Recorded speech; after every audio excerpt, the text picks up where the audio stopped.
good afternoon, good evening. Welcome to Live Movie Watch with my guests, as usual, who are both Carl Hungus and Aldous Huxley. And tonight we're going to be watching Red Dawn. And the reason we've chosen this movie is because I hope everybody had a fantastic Independence Day. I hope everybody's having a fantastic weekend. So this movie is in honor of Independence Day. Now, as a Brit, I apologise, I don't know a great deal about that other than the fact that my side lost. And as a libertarian, as somebody who believes in freedom of speech and the rights of the common man, I actually am very pleased that my side lost. And also, this movie is about a group of young people who band together to fight for freedom. So it symbolises all of the early struggles for the nation of America, United States, and it holds a special place in the hearts of a lot of people who remember watching this movie back when it was made in 1984, and people have watched it since. It holds a cult status, and it's a very popular film amongst fans. And first of all, I'd like to introduce Carl. Good evening, Carl. Hey, Pete. Good to be with you tonight. Thank you for having us tonight. It's a pleasure. And have you seen this movie before? Oh, dude, I've seen it quite a few times. It's one of those weird movies. At the same time, it's very kind of pro-America. Yeah, at the same time, it's also it's almost dystopian, and it's like a dystopian sort of alternate history. Yeah, absolutely. I really sort of see the alternate history side of it, and it's popular with people who also like the is it the Man in the High Castle and other sort of things like that, which are either like alternative histories. But yeah, it's sort of it's interesting in the current times we live in as well, and what's going on with America and Europe. So it's quite poignant still, these kind of movies. And also we have Aldous Huxley. Good evening, Aldous. How you doing, Pete? Coming to you from the glorious Midwest, smoking the finest American tobacco that money can buy, and drinking not the finest scotch that money can buy. Well, that's still going to have the same effect, though, anyway. It's still the same proof. So... but yeah, have you seen this movie before? I have. I grew up on this film. This was actually a view as a Midwestern son of the Midwest. This was actually required viewing. This was one of the things you had to watch as a child, just so you understood how evil the communists were. Isn't this one of those films, Aldous, that as a young kid growing up in the '80s, this is one of those films your dad showed you and kind of sat down with you and watched with you? Oh, absolutely, man. Yeah, this was that's kind of my experience too. You watched on a Saturday with Dad, and then you went outside or into the garage and you built a fort for your G.I. Joe guys, and then they killed communists. They killed Cobra. And you've maybe practiced your BB gun or things like that as well. Oh yeah, you draw some pictures on some paper of the guys, and you'd be out in the woods and hiding behind a rock, pop up with 10 pumps and put a BB through the Spetsnaz commander's head, and you saved the town.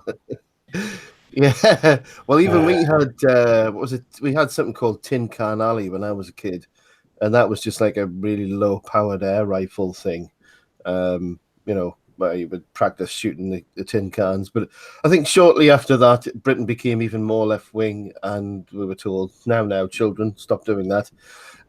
But this movie is probably one of the most American movies there is. We had a vote, didn't we? We asked our audience to vote for what's the most patriotic film ever made that we can watch in honor of to commemorate the extended weekend of Independence Day. And this was the one that our audience came up with. Well, I mean, we got to have a caveat on that, though, right? Because, I mean, there are plenty of movies that are more patriotic that we just can't really review because it doesn't make for good YouTube. That's true, because you would know think what I'm about saying? 'Cause, I mean, Gettysburg, wouldn't you? you could watch Gettysburg, or the three of us could sit down and watch Yankee Doodle Dandy, probably the most single patriotic movie ever made, but it would make horrible YouTube because we'd be talking about a show tune. We'd be singing show tunes and watching Jim Cagney dance around the stage. But this Red Dawn does offer some excellent. Not only is this a great I think we lost action movie, but it flies in the face of a number of 80s action movie tropes, and that's one of the cool things about it is as we go through this, you're going to see it. The primary villain is not really a villain in the classic sense. The villain is somebody else. It's real narrow hero's journey, hero arc, character arc. But there's some really cool stuff in it, and I'm looking forward to talking. So there's one thing I want you to keep in mind as we're watching this, and this just came to me. Think back on your American history, your early American history, and tell me what you think by the time we get to the end of this thing about the thought that the Wolverines as an analog for the Sons of Liberty. Yeah, it's it's very much sort of a retelling of in some ways of the War of Independence and the events of the late 18th century that led to the independence of America. So I think that was deliberate, but also because in the 1980s, Russia was seen as the main threat to America's liberty. And even now, ironically, it's the Democrat Party who try to rattle the saber and say things like, you have a president in power who was put there by the Russians. And Pete just got demonetized. Yeah. Transmission terminated. So, but anyway, so let's get into the movie now. So as we normally do, we'll have a countdown and then we'll start the movie. Normally what we do is I'll say 3, 2, 1, then I'll say go. And when I say go, you would on your movie. Now, we're all watching on Amazon. It's available on Amazon. I think probably about $3 or $4, but it's free on Amazon Prime in the United States. It is? All right. I got a subscription to MGM, and I think it was about £2, but that's neither here nor there anyway. So whichever way you're watching, if you're ready to start, whether you're watching live or recorded. And also good evening to Brion, who's turned up in our chat tonight. Hello, welcome. And he says, this is no movie, it's prophecy. That's a discussion for after the movie. That's another whole kettle of fish. So I'm ready with. Sorry, Harrison. Before you, I was going to say Harrison Bergeron brings up on Twitter that this is the first ever MPAA rated PG-13 movie, which is correct. It is the second PG-13 movie to ever be released. Another movie was released prior to this one because this one was shelved for about 4 months because there was some concern by the studio over the politics of the film. Interesting. Yeah, well, we'll cover some of that later on as well as we watch, because I'm sure a lot of our audience will be familiar with the kind of weaponry that's used throughout, and we can look at that and see, whether it's accurate or not, and which is the most important points. But come on, it's John Milius. What do they expect? Anything less than jingoistic American let's go kick some ass movie? But the man who invented giant aluminium axes for Conan. It's great. Right, let's get started. So if everybody's ready, I'll start the countdown. So if you're ready, we'll try not to boomer this up, but we usually do. So I'll start with 3, 2, 1, go. So I've got the MGM roaring lion. Now, we'll probably come out of sync because for some reason Amazon in Britain runs differently than America. So it's just giving you the prior to this. It's running through because I'm already getting nostalgia for the Cold War. Yeah, this is the pre-plot about how the world has plunged into World War III. NATO's dissolved. and They should have added communism. United Nations as useless as usual. Well, it is, isn't it? It basically is. So essentially, what we have, it's the UK. For background in the film, the UK, China, communist China, and America are kind of the only three powers that are suddenly able to do anything at this point. Western Europe has devolved into total chaos. The Soviet Union is dealing with massive upheaval. There we go. Hold on a sec. Basil Polidorus did the soundtrack he did the soundtrack to Conan. Yep. Sorry about that, Aldous. Oh, no problem. Basil's a good buddy of John Milius, who's the director of this. Yeah. Just as he did on the set of Conan, did on this, he carried a loaded 45 every day of filming. He's like one of the last of those old school, give no shits Hollywood dudes, Yeah, kind of like Hunter S. Thompson, but only like a right wing Hunter S. Thompson. Yeah, Does that make sense? The only other guy that comes to mind is the guy that directed Predator. Yeah. And he directed McTiernan. McTiernan did Predator, Die Hard, and Hunt for Red October. Like, boom, it was like 87, 88. Bam, bam, bam. And he had the same style. It was that high T. Here we see the classic Midwestern town. Originally, in the film, it's set in Calumet, California, or Colorado. Originally, it was meant to be set in Calumet, Michigan, and that's why the Wolverine becomes important. That's the state animal of. So I'll get this in now at the start. The New York Times at the time said, the reviewer said, to any sniveling livers who suppose that John Milius has already reached the principle of movie-making machismo, a warning. Mr. Milius's I just made him Irish.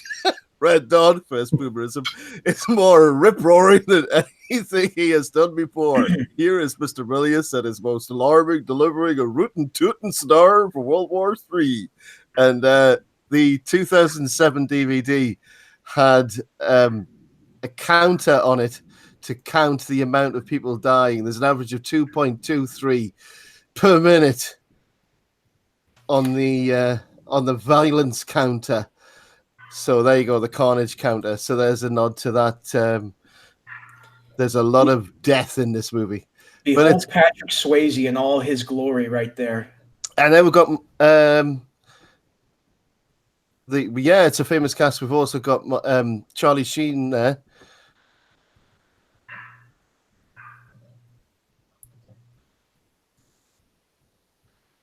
Talk about the Mongols. History class. Yeah. So I don't know how it was in your neck of the woods, Aldous, but my high school was built in the 1960s in California, and it was designed specifically in the event of nuclear war that could be converted into a factory. Wow. Yeah, no, so the walls interior were modular; they can be moved out and moved around, and you have these huge warehouse spaces is what it could be turned into, and they could move machinery in and whatever. My high school was my high school and middle school were built post Cold War, but the elementary school that I went to still had the traditional concrete spine and overarching cover, and up until second grade, I was still in bomb drill. Yep, I remember those. The first Monday of every month, they'd be air raid sirens. They'd have to test out the air raid sirens. And here we have the Russian. Typical John Milius doesn't waste any time at all. Within 4 minutes of the movie starting, straight into the action. 4 minutes. He was also one of the writers of Apocalypse Now, wasn't he? Yeah, he was. Yeah. Yes, originally he. Yeah. The cast there, the guy playing the teacher, is Frank McRae. Now I remember him from Batteries Not Included. Oh God, that's great. Yeah. He never spoke. This is this is like the wall. Sorry, go ahead. I say these canisters that you're seeing that are dropping with the paratroopers. These are their equipment. The paratrooper would only drop with his assault rifle and a light load.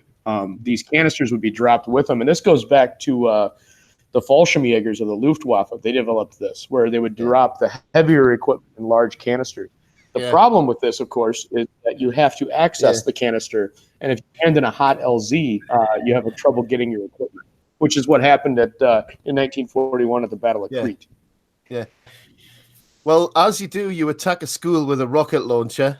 Well, that's just like John Milius, right? I mean, waste no time to make you hate the antagonist, right? I mean, they're shooting up kids and teachers. There's a guy who doesn't like American cars. Right, and it's important to note too that this everything in this film are their actual physical special effects. There was no rotoscope, there was no CGI, nothing. It's all actual explosions. You see stuff blowing up, it's blowing up on screen. In the 1980s, did all the cool kids have like pickups? Yeah, the cool ones did. Yeah, because this was made one year before. Only if they had a roll bar. One of my best buddies in high school had a big old black pickup. We just drive that around on the weekends and stuff and just cause mayhem. Good stuff. Yeah. Yeah, you got to have a pickup truck if you want to do that. I'm just thinking the difference between this town and Hill Valley. I think Marty McFly's got it a lot better, hasn't he, really? They can get my gun when they pry from my cold dead fingers. Well, yep. That's something. I take your gun, you filthy American pig. Now they're shooting everybody. Why does he just try to stop them there? Because it's the movie. Yeah, that's a good point. They're also stupid because they're communists. They also got that barbed wire set up very quickly. I'm just saying. Here's the Mexican guy like shouting for his son, Riquito! And you see him disappear behind the smoke, presumably to get his brains blown out. Well, there is something to be said for this. You've got light infantry landing in a heavy, not really a heavy, but a middling urban area. They're looking to secure territory. They're not really concerned with people leaving at this point. Their primary focus would be to secure buildings, isolate everybody down, and then also, most importantly, would be to secure local firearms. So they're going to look at where's the local hardware store, where's the local weapons store. What are things that are going to be immediate threats to us? And then they're going to start fortifying their position. Because, again, they're light infantry. They're not meant to hold things. They're only going to be securing things, waiting for the main force to arrive. The thing about this movie... Sorry, go ahead, Michael. Maintain control of the roads, and they got it made. Yeah. The thing about this movie is that it's in the context of, the world has really gone to shit. And... it's sort of in the background, but you don't see much of it. Obviously, it's the action is concentrated around this area, and you hear stories of what's going on in the greater world, don't you? So, and this is the sports shop where they're grabbing. Do you remember these places where I probably still have them over there, but where you get like anything you wanted?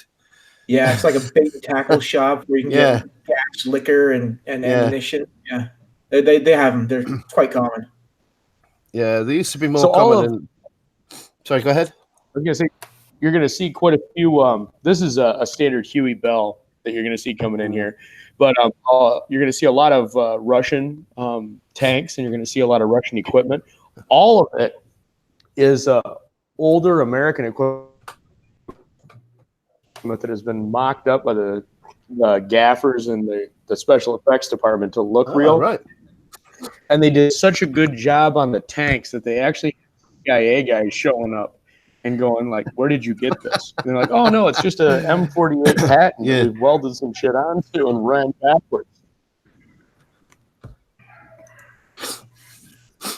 Yeah, I mean, you can tell already that the action is just. We've established everything that's going on. They've got the weapons. They're going off into the hills to escape. And we're just at like 9-10 minutes in.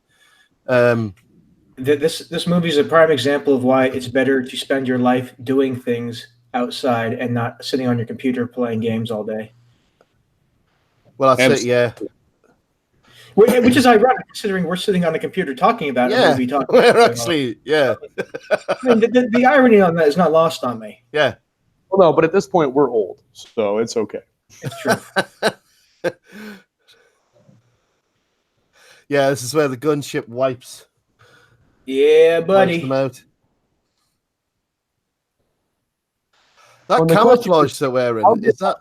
Sorry, this is a little bit of a failure. How did they already get heavy equipment, like an armored car, they're in Colorado. How did they already get an armored car here? That's a good point. The other theory is that they've had stuff come across the border, and they've they could have solved that by just simply having like a big C-130 type, just dropping them off. They can do that. Well, we can do that. Can do it. Yeah, Grand Tour can do it. But but you know, the truck's 2 seconds of exposition is sometimes all that it takes to make a sticking point in the plot perfectly logical. Yeah. That's a Chrysler, isn't it?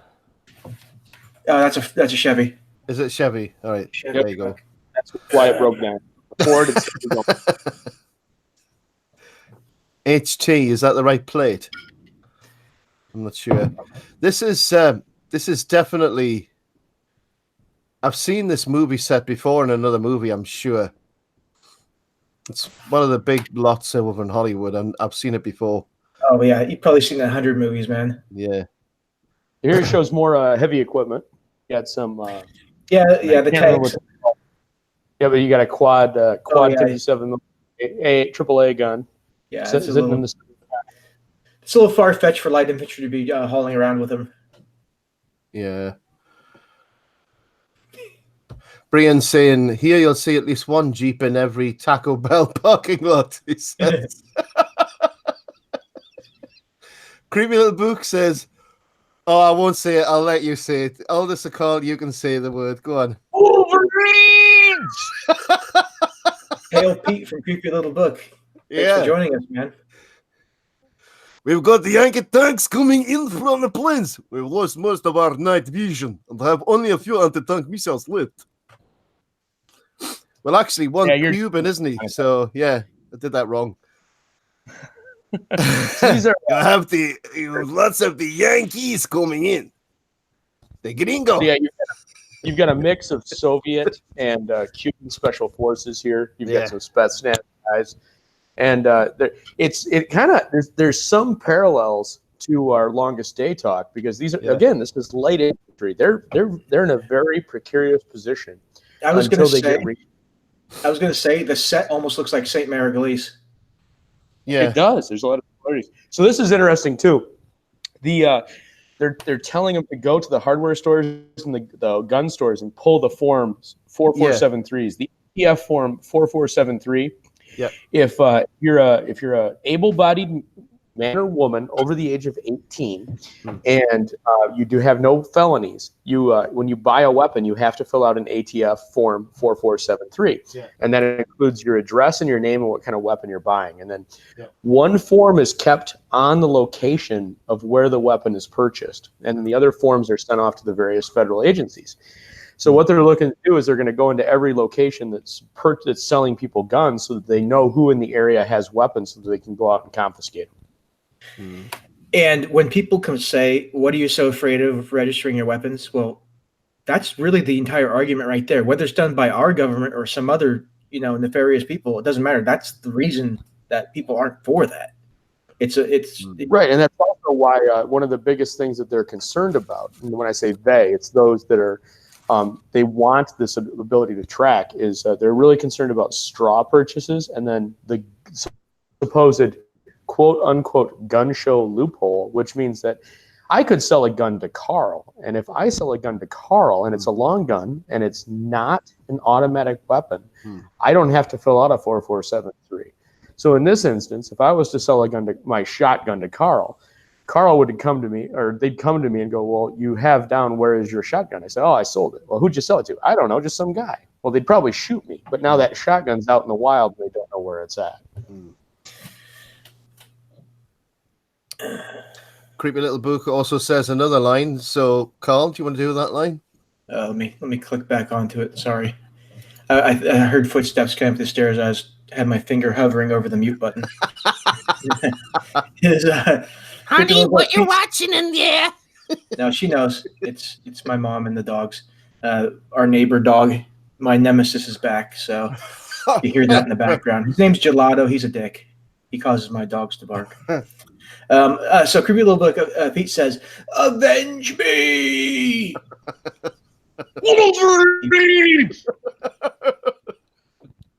Yep.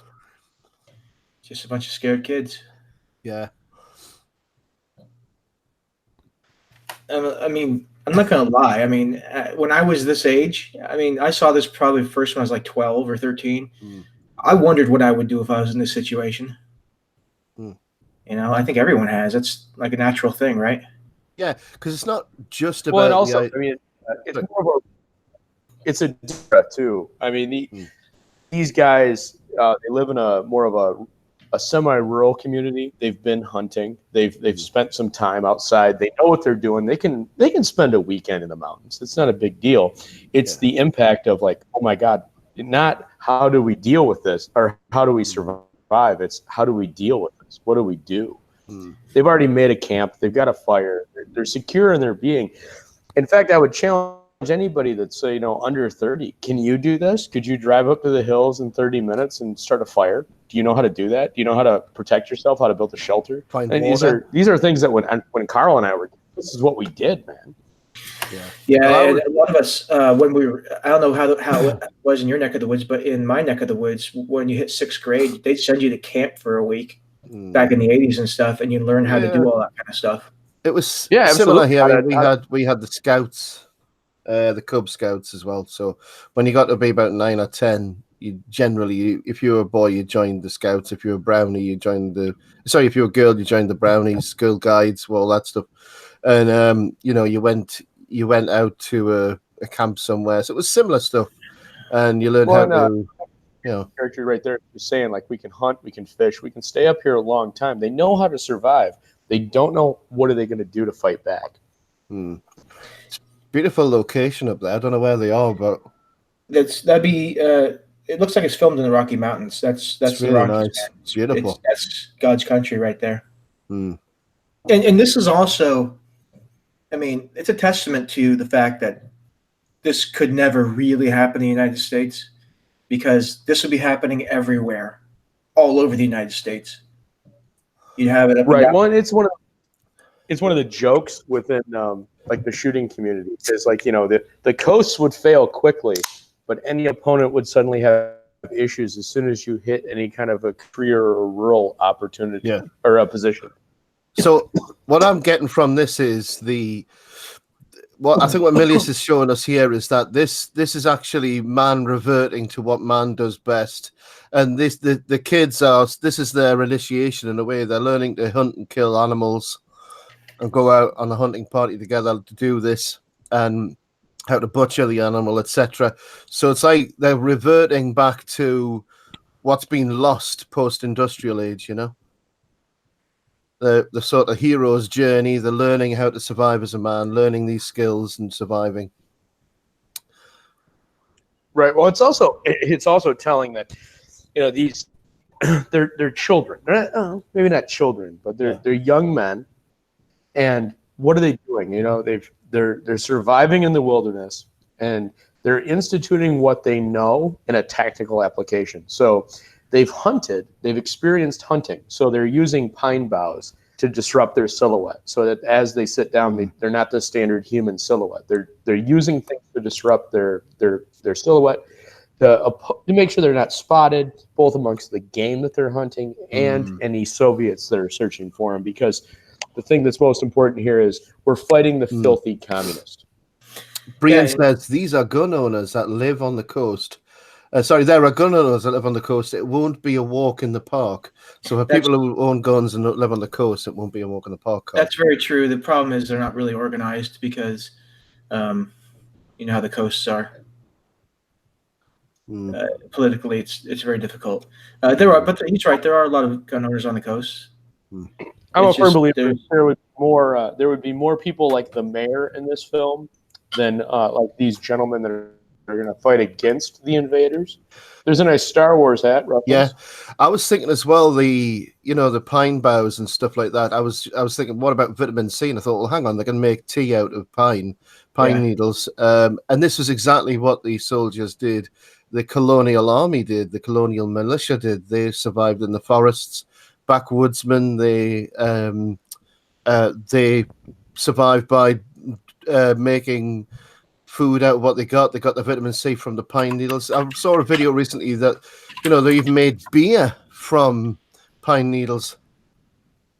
Stuff like that. Actually, spruce beer and spruce nut beer, which is the spruce nut is the bud prior to the flower erupting, is actually really good. If you ever get a chance to try any of it. So, according to the title scene before that they were hunting, this is October, so it's about a month after the initial strike, and now they're finally venturing out of the mountains to see what's going on in the outside world.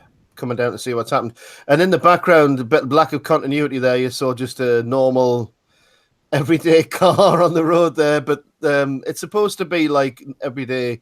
Yeah, life has gone on. Yeah. The soundtrack as well. I forgot how good the soundtrack actually is. It's fantastic. Basil Polidoris, man. Yeah, totally.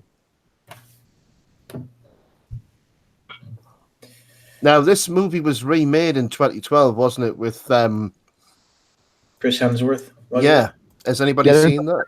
I saw it. It's not as good. It's not bad. It's not like it's woke or anything, but it's not like this.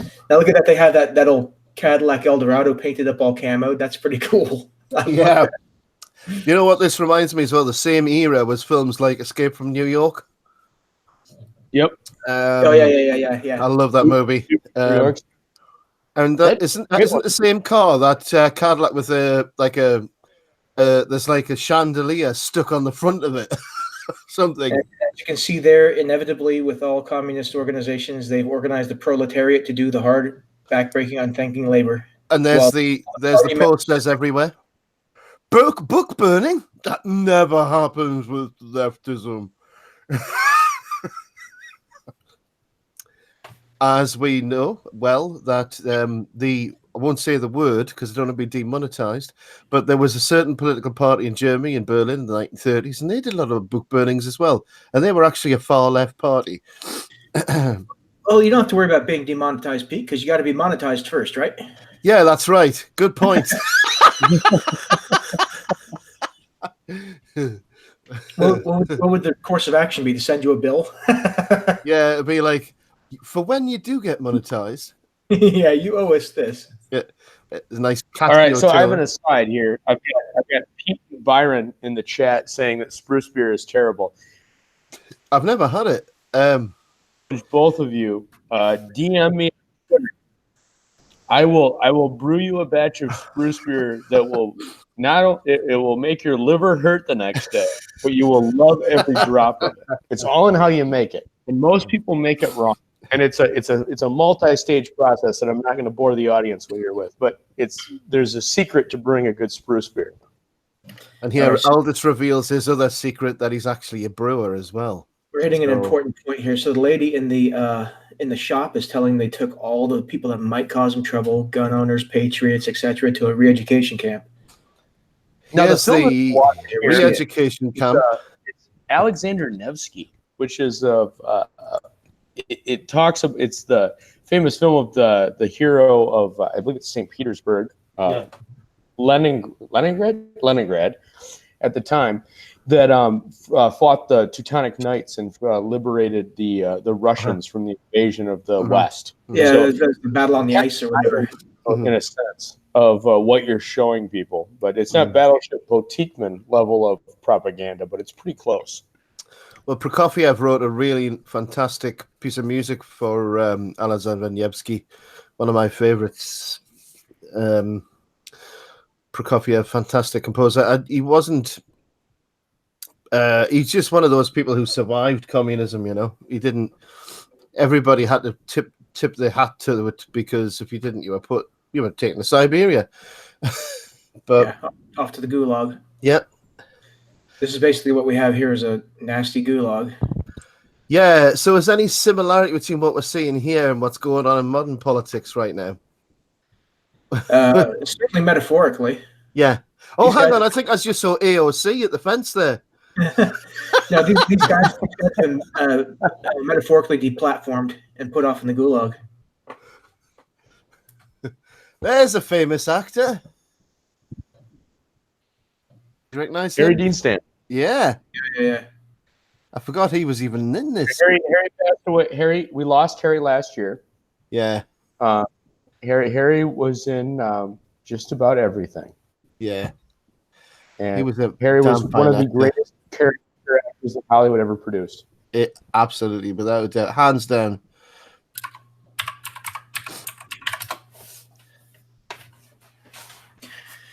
Yeah, it's kind of an emotional scene because they're like coming to accept the fact they can't help their dad. He can't help them. Only they can help themselves.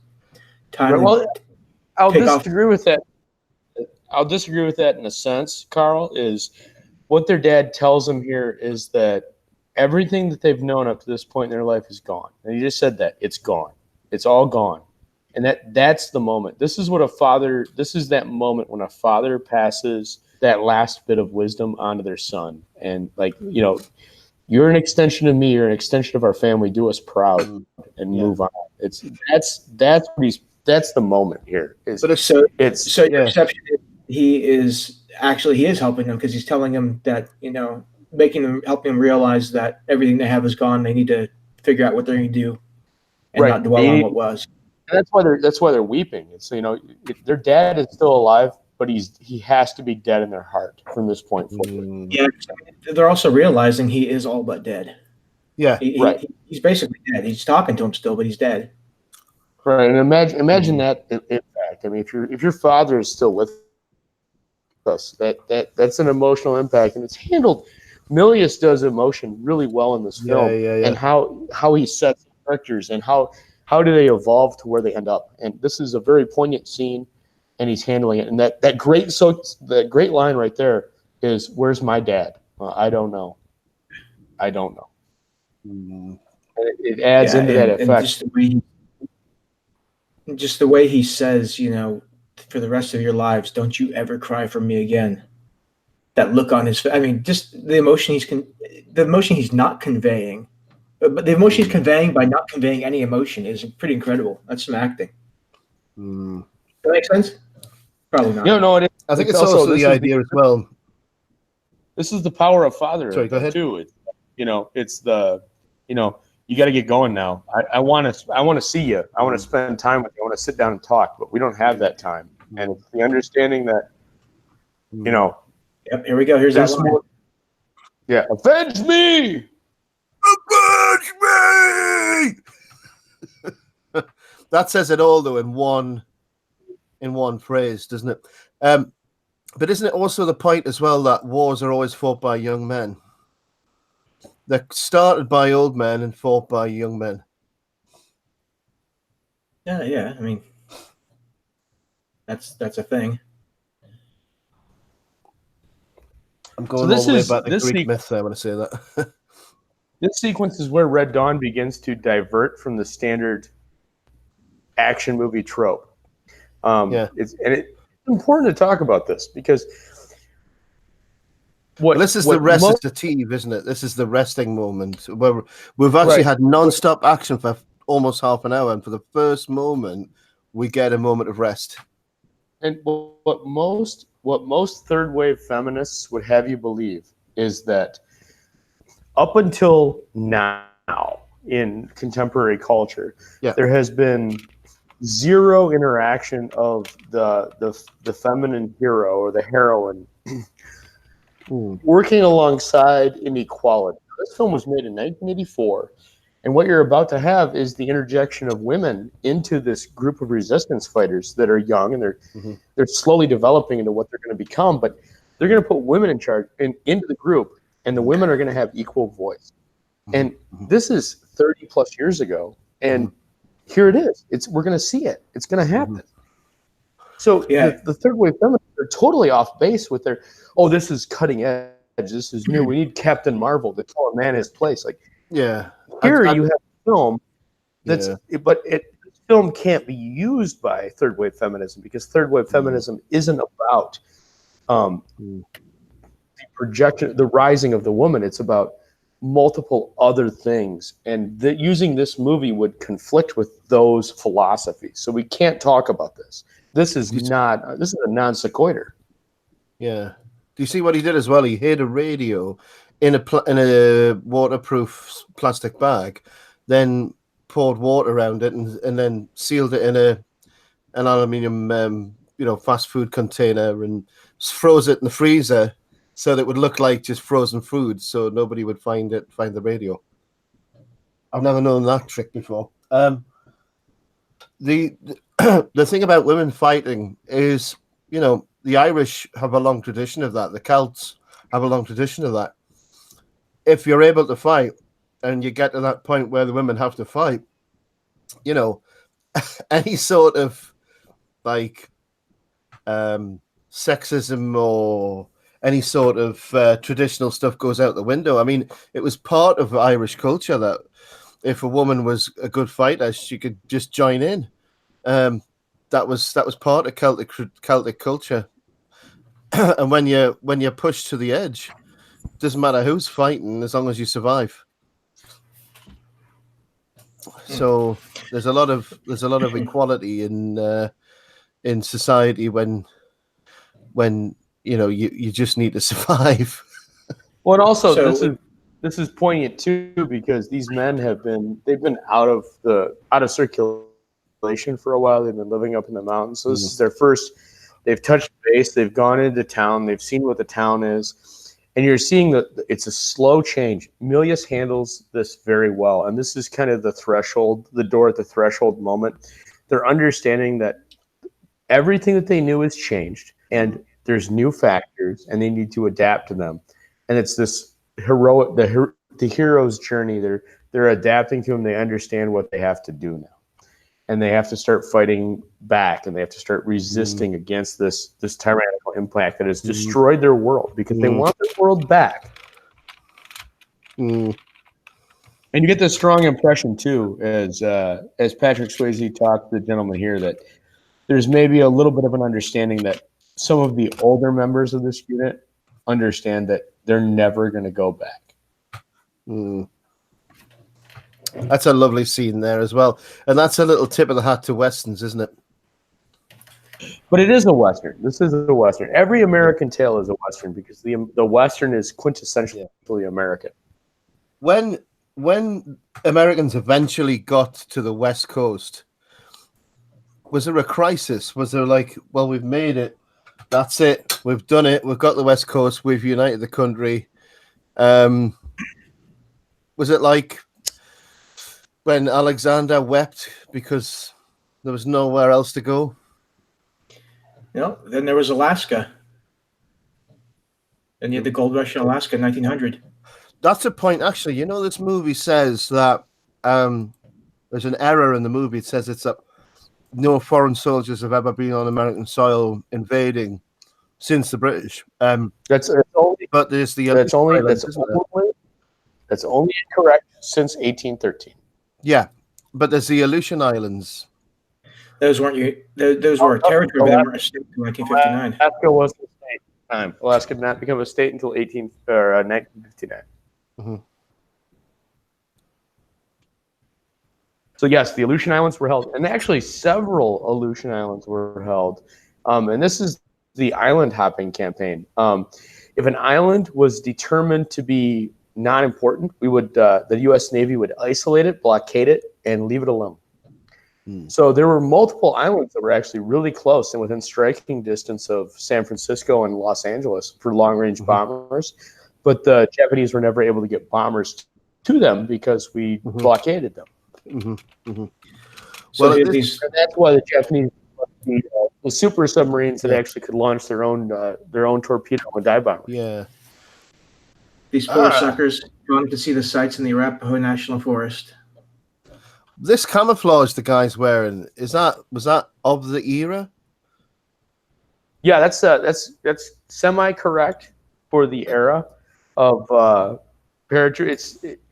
He wouldn't be wearing it at this time. He'd be wearing it when he jumped, because now we're moving into spring. So he was wearing a fall winter camo for Spetsnaz.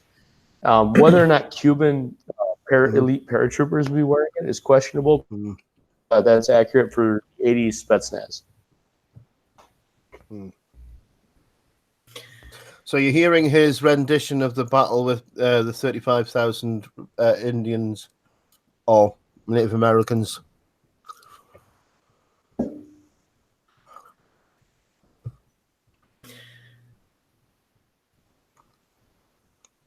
Got to get their pictures and with all the monuments, you know. I have to admit, that long coat with the boots, I like that look. I just want to start dancing. You know that dance where they crouch down, they start kicking from a crouching position. Give me another vodka. You know, there's a whole etiquette with vodka. You're not allowed to. You've got to drink the bottle. Once you've opened it, you have to finish the bottle. Kind of like there's a whole etiquette with sake, huh? Yeah. Actually, now they've planted the arrow there, huh? To intrigue these gentlemen. I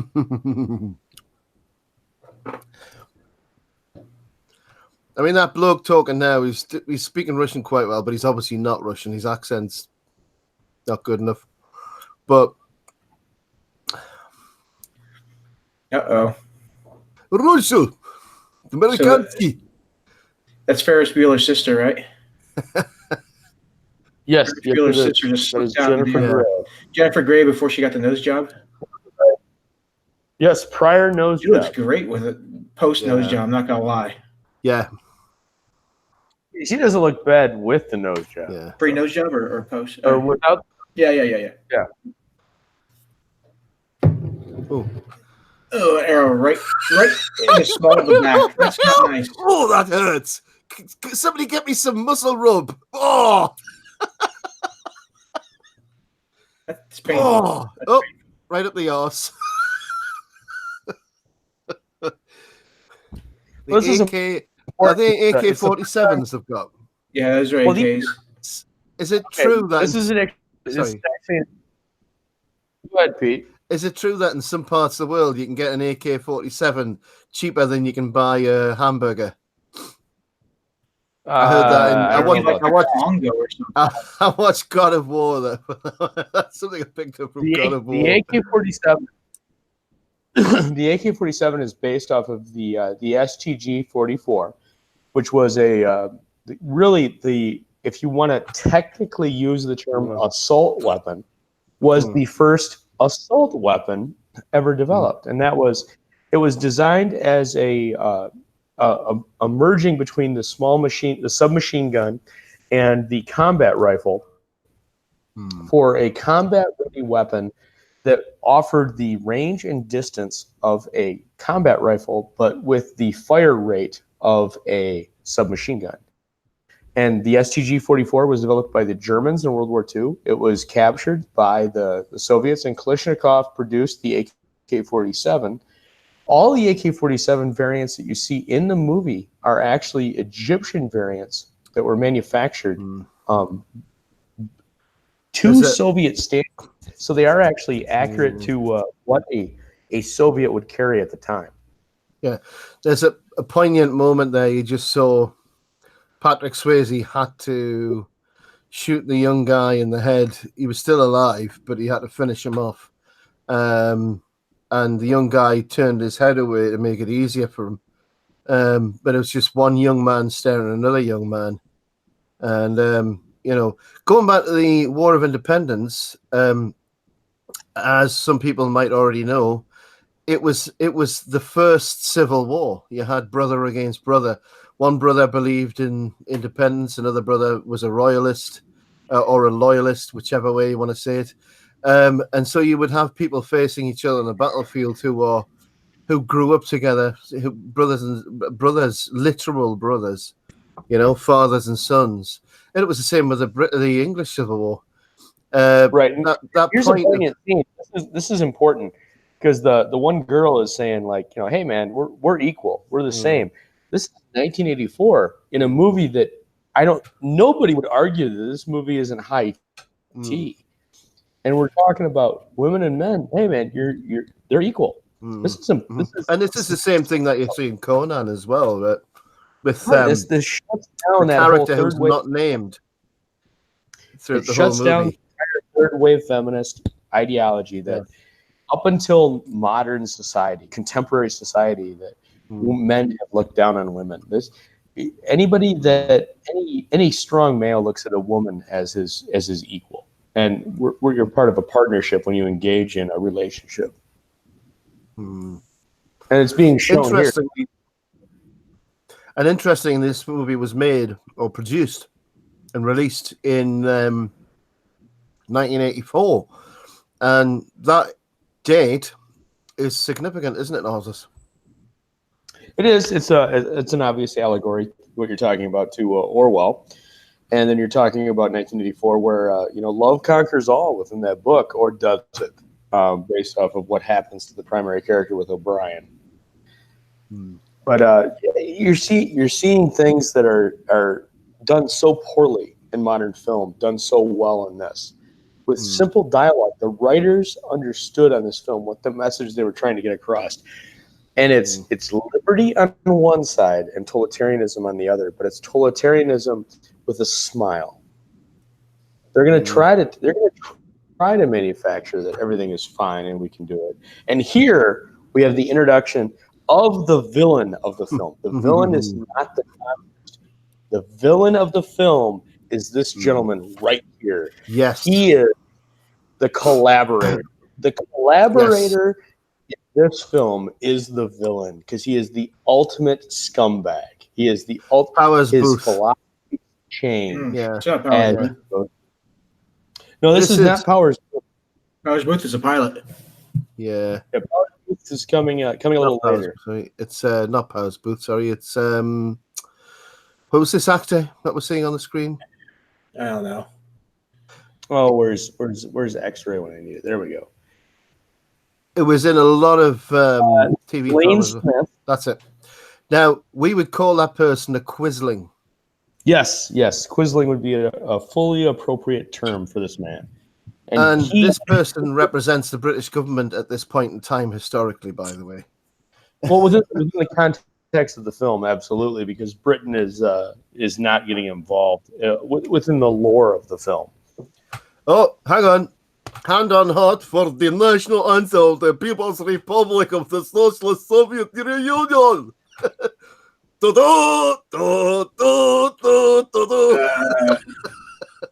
that also the anthem of Russia as well? Make them dig their own graves. That's dirty.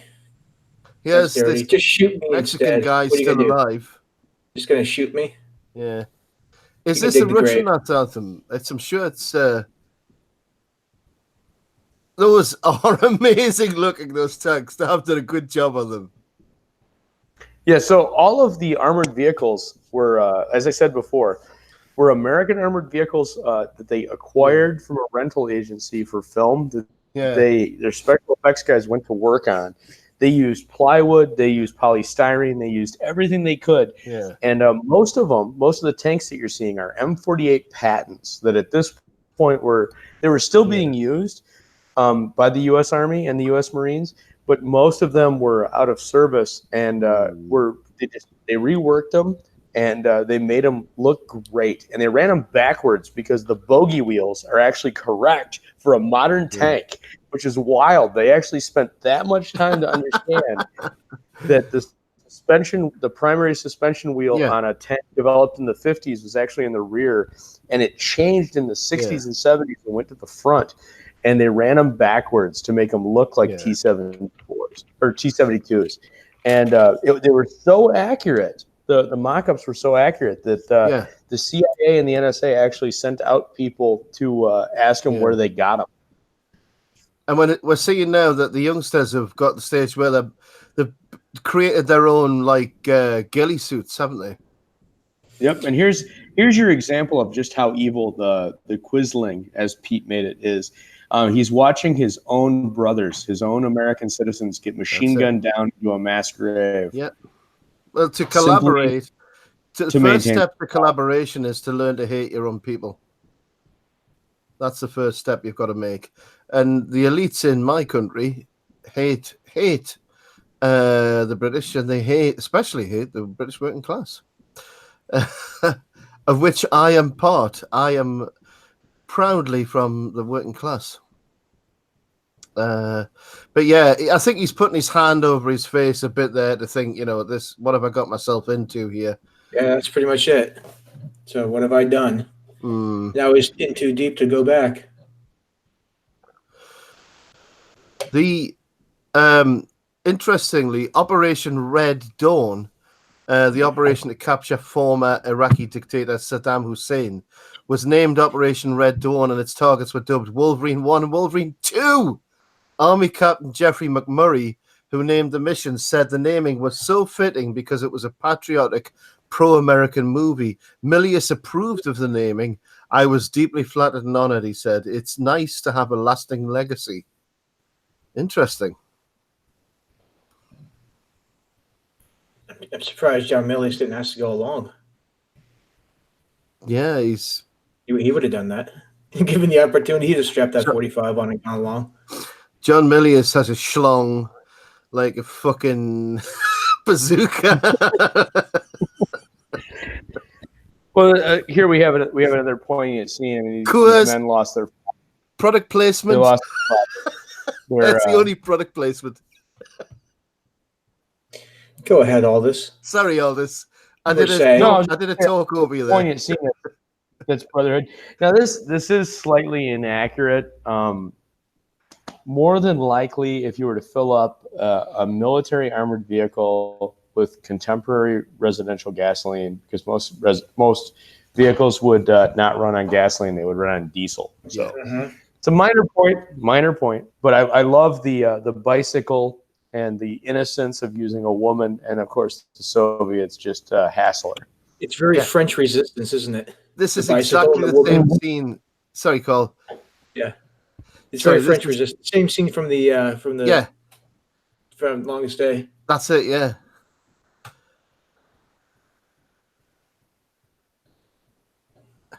It's just great, isn't it?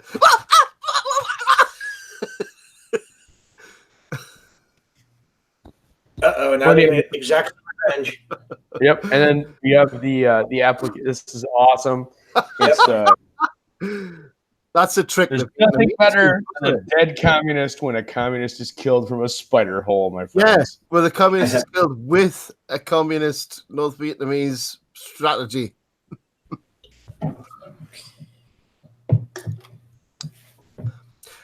So, is there any? Apart from that, are there any other references to Vietnam in this movie? Is there any other references to communist wars involving communist forces? I love this this sequence where they're gonna, as a payback to all of the actions that the soon to be labeled resistance is fighting. You have a man that spits before he is shot. Like that takes a huge resolve. You're going to spit. Here you go. You missed it there. Wolverines!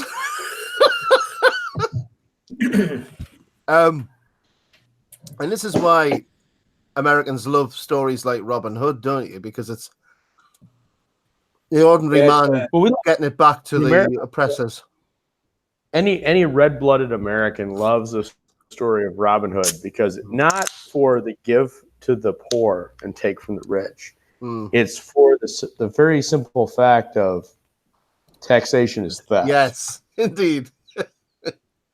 And any form of taxation is inherent theft.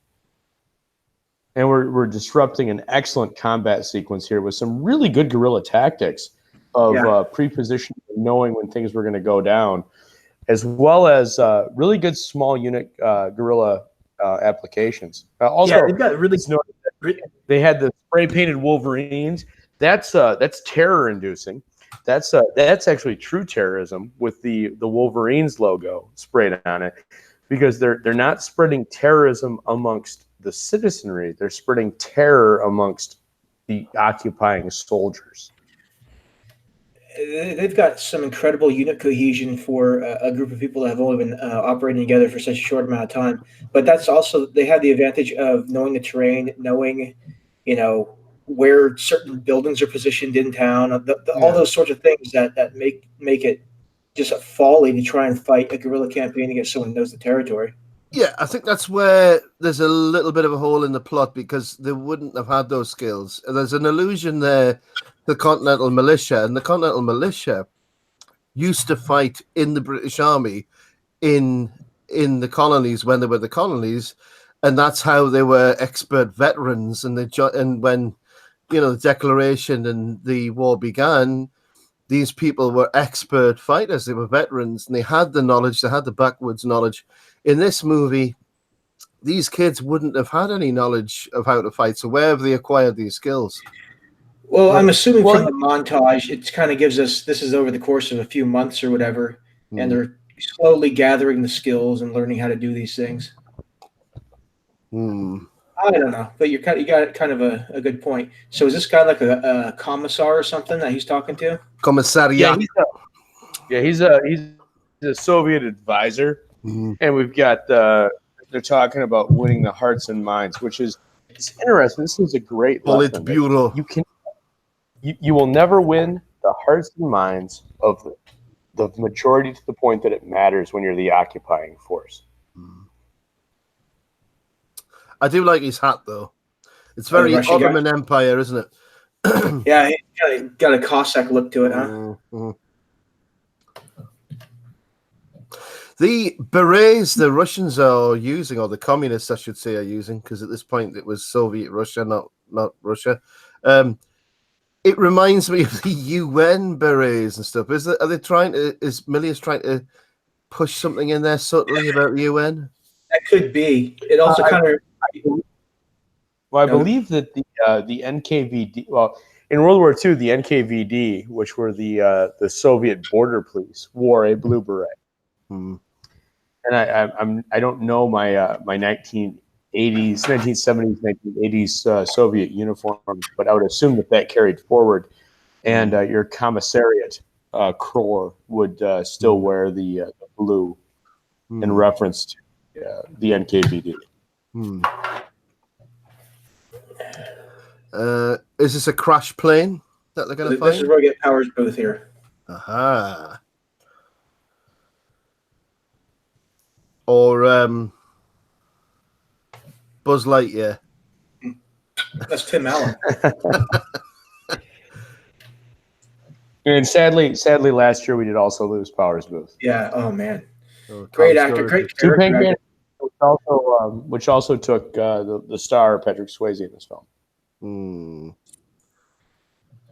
Yeah, he's one of those actors, man. I mean, you've seen him in everything, and everything he's in, he kind of enhances. Oh, he's a phenomenal character actor, and I think his career is defined by one line in Tombstone, which is, "Well, bye." Yeah, exactly. Curly Bill, that was iconic. Yeah. So Leah Thompson. I'll admit online that I had a thing for Leah Thompson. Yeah, Leah Thompson, she was good. She's A+. There's just something about her. I mean, her eyes are absolutely amazing for a start. I'm getting very romantic here. I had a couple of beers, fellas, I'll tell you now. Just as long as you don't get romantic with us, we're all good. No, I can guarantee that's not going to happen.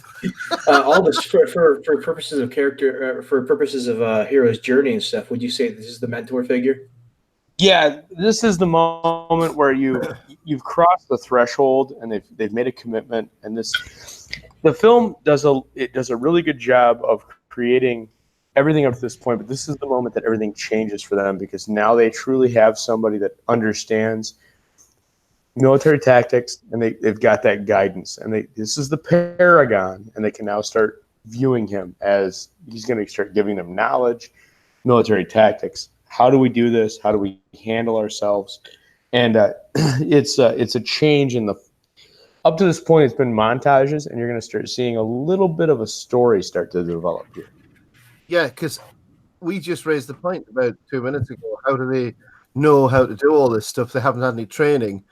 And here's this guy coming in who actually will train them. So I suppose that's Milius answering that question. But he's also turning the whole hero's journey on its head by the mentor figure doesn't come in until what are we at now with this? Almost an hour. Yeah, we're almost halfway through. Yeah, you've shown that they're capable, and this is important in the context of the story that he's trying to deliver. You've established that they're competent and they're a worthy foe to their opponent. Powers Booth's character is only going to offer even more influence and control and training. They're already good hunters. They've established that, and they've been operating as hunters up to this point. Even the spider holes, just simply the blinds that you use for duck hunting or deer hunting. But up to this point, it's been that they've created snares essentially. Now they're going to go into more military tactics, and they're going to talk about, and they're also going to learn about where things are at, and that's even more important because they're going to understand they actually have a larger role in this thing. This isn't just about their town anymore, their region, and we're also hearing. And we're also hearing by the campfire, the traditional telling of stories at the campfire, filling them in on everything that's happened, that he tells them what's going on in the wider world and how it's occurred. They've come up from Mexico and across from Cuba, and they've held them at the Rockies and they've held them at the Mississippi. So they're in the central South states of America. And so he's filling him in on everything that's happened and giving us a perspective on the wider world. And that's how good Milius is. He just goes bang, bang, bang, and we know what's going on.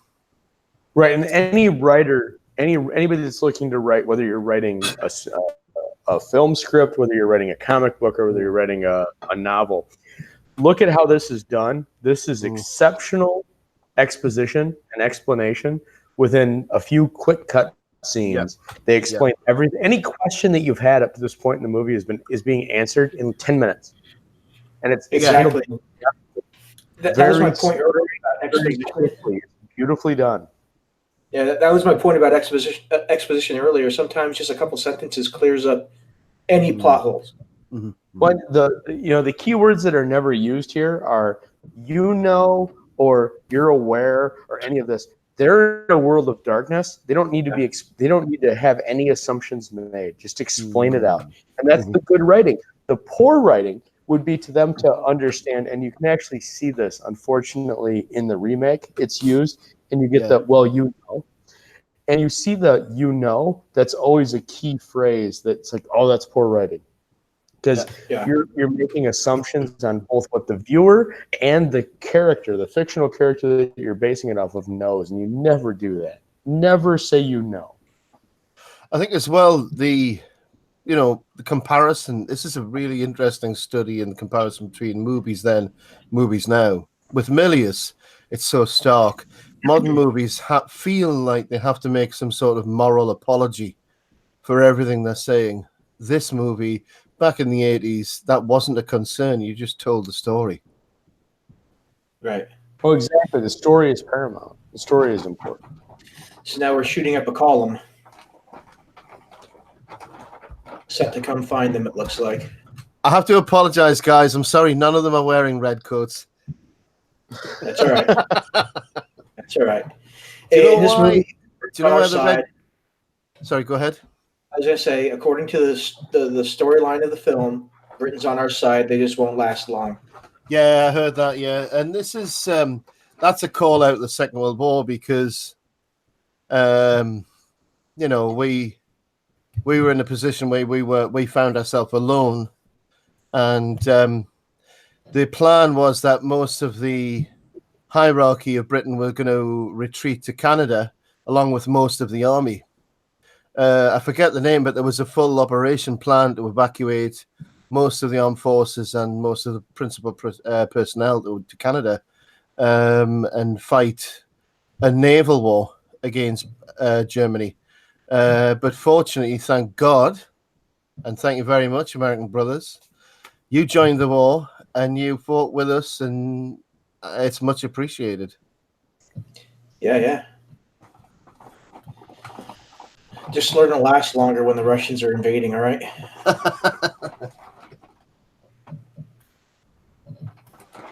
You're going to have to go after them with contraband butter knives now. And potato peelers. Potato peelers. Yeah.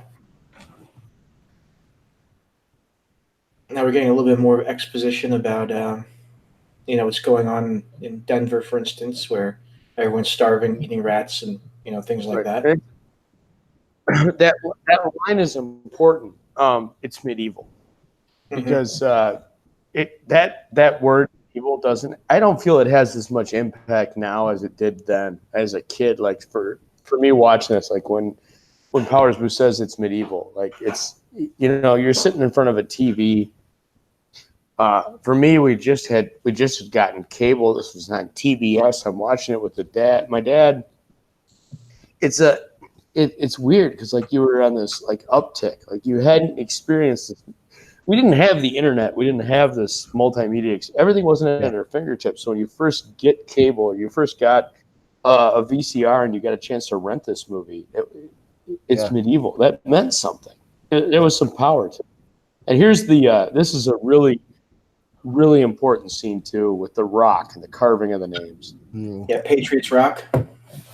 A reference to Mount Rushmore, I think, as well. Well, to a degree, this is more of it's like the Vietnam Memorial. It's these are the people that are lost. These are the people they fought and they died. Do you think as well that this film expresses because America's a young nation. I mean, you've existed for just over 200 years. Isn't there an element of, wow, fucking hell, how did we do this so quick? And, isn't there an element of that sort of, you're sort of thinking, we got this, could we lose it? Is there a concern about that? But certainly with what's happening in America right now, you've gone from zero to hero in such a quick space of time, 230 years, 250 years. If we go back to Jamestown, I mean, it's more like 300, 400 years, but that's a drop in the ocean for a country. That's a very, very fast time. Yeah, here's the thing about your point, Pete, is if the United States, anything like this ever happens in the United States, it will not be from the outside. It'll be because domestic. It'll be internal stuff.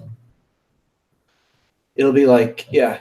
So is there any significance in the fact that how long was it between the end of the War for Independence and the beginning of the civil war between the northern and southern states? What was the year gap between the two? Was it like 60 years or something? It was the War of Independence ended in 1782, 83, something like that. So it's about 80 years. Right. So like 3 generations roughly. Yeah. I mean, Robert E. Lee's grandfather fought with George Washington. Wow. Right. Oh, and Robert E. Lee himself married Washington's granddaughter. Right. There's so many intertwining threads, isn't there? So here you also have the terror, right? The Wolverine's name. Wolverines is actually driving terror. It's scared. They're actually scared that the resistance is showing up. Friend. There's fear. This is important. This is no different than the French resistance in World War II. There's fear. Like when the people you don't know who's your friend or who's your ally. You can talk to somebody in the street at 3 o'clock, and at 5 o'clock they're shooting you in the back of the head. This is absolute terror for an occupying force. And that's really shown well here with God, the Wolverines are attacking. That you've just seen, I forget the name of the aircraft, but it was a mock-up to look like it. But the Russians stole the plan for the Hawker Harrier vertical takeoff aircraft and made their own crappy version of it. And that's a mock-up of it. You gotta love that though. He's pulling the grenade out, taps on the sheet on the windscreen. Hey, buddy. Special delivery. It's good stuff. Well, there's this great tradition of like Scottish, Irish, Welsh, fuck you. It comes right through America, isn't it? It's like, fuck you fucking bastard. Back you. These are communists. They're not people. Oh, don't go there. Hey, better dead than red, right? But it's true that to be a real communist, you have to dehumanize yourself because No, It's all about the party. There is nobody. There is nobody that buys into the true Marxist philosophy that is still retains any of their humanity. Because if you truly buy into what Marx talked about, you cannot be in even a semblance of any morality. You have no ethics. Well, there is no such thing as anything that's sacred. Who killed more people in the 20th century? Was it Stalin or Mao? Mao by a factor. Mao outpaces, not for lack of trying, mind you. Although you could argue, if you take into account, it depends on how you want to do the numbers though too. And this scene is actually important where Powers Booth pulls the girl down and kind of talks to her for a moment, because there was actually a scene cut from this movie where these two had a love sequence, and most people felt that it was too much of a May-December type romance and it didn't fit with the story. But going back to what you're talking about. Well, I don't know why they said that, because John Wayne had loads of romances with women who were much younger than him. So I don't see how that was a problem, but I can see why you said it. No, John Wayne. Yeah, Powers Booth is Powers Booth, but Powers Booth is not John Wayne, and nor did he have that box office draw. There's an interesting fact about John Wayne, though. He only married Latina women. How many wives did he have? He had like 3 wives. He was married like 3 times. 3. So which state was John Wayne from originally? He's from Iowa, but he grew up in California.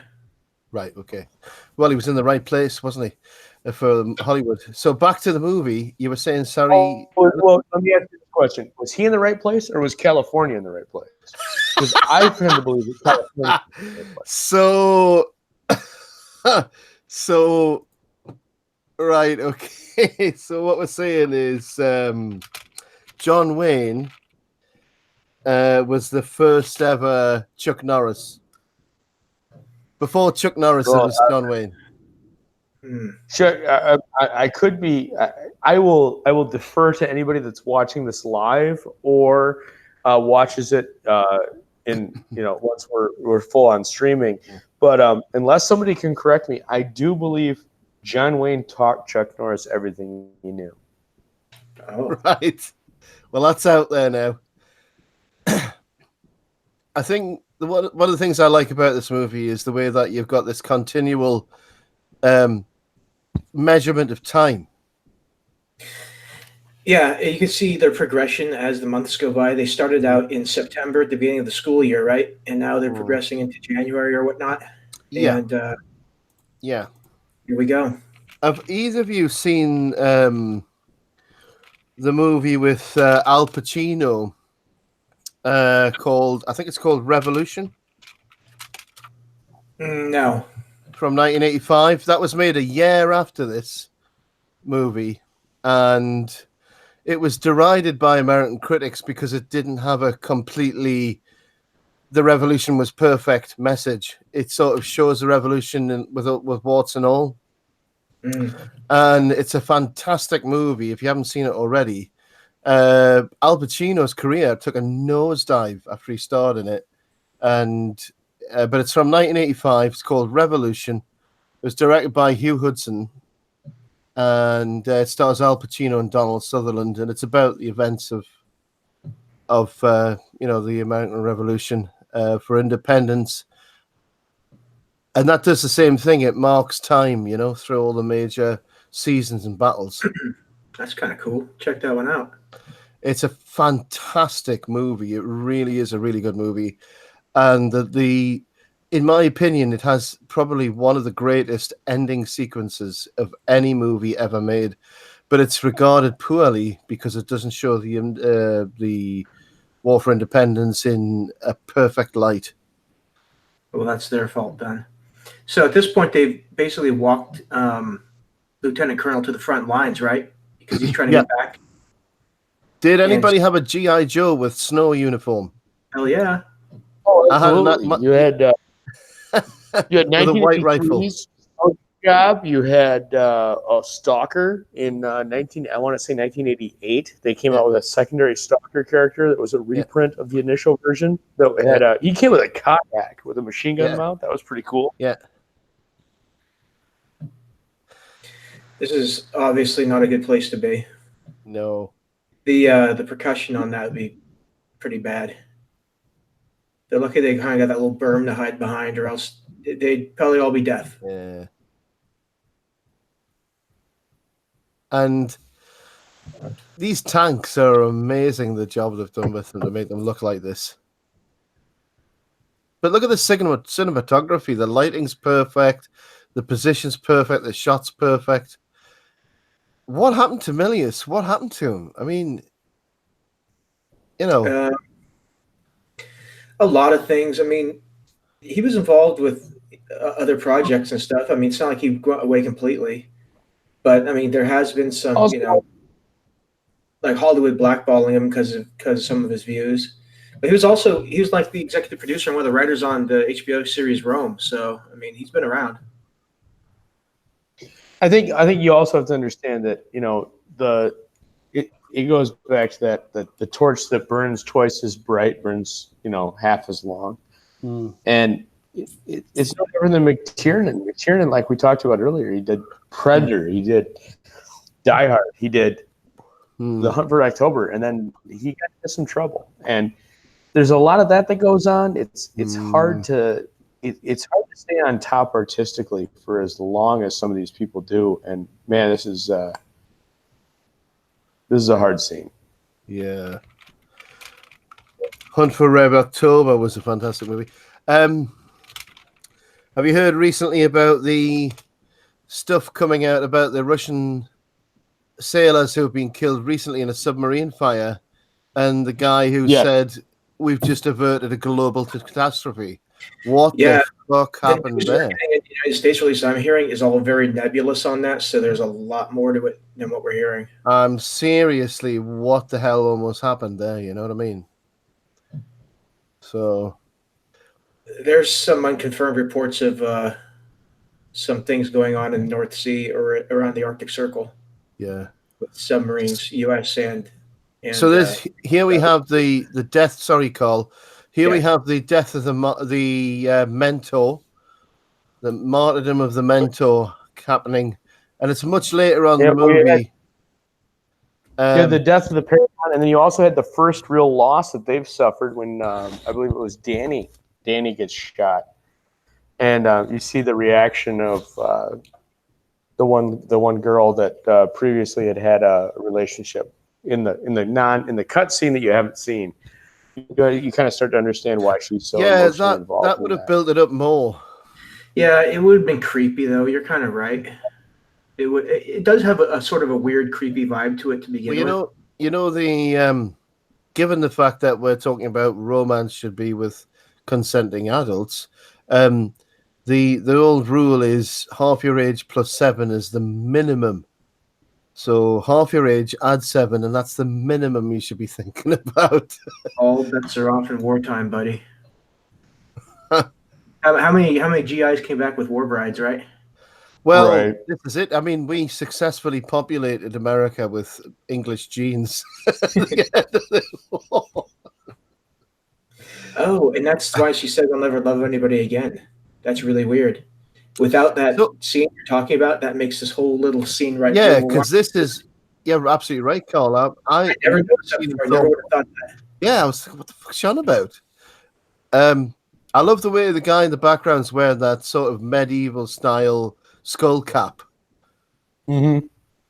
The idea that, it's a war of attrition and you revert back to, you go back through time as you fight a war. Yeah, well, remember he said earlier, it's absolutely medieval. Now they're giving a benediction over the grave, kind of like, and look at them, they do look like they're peasants from the Middle Ages or something. Yeah. So when all these war brides came over to America in the 40s, was there a sudden explosion of tea shops and crumpets and things like that?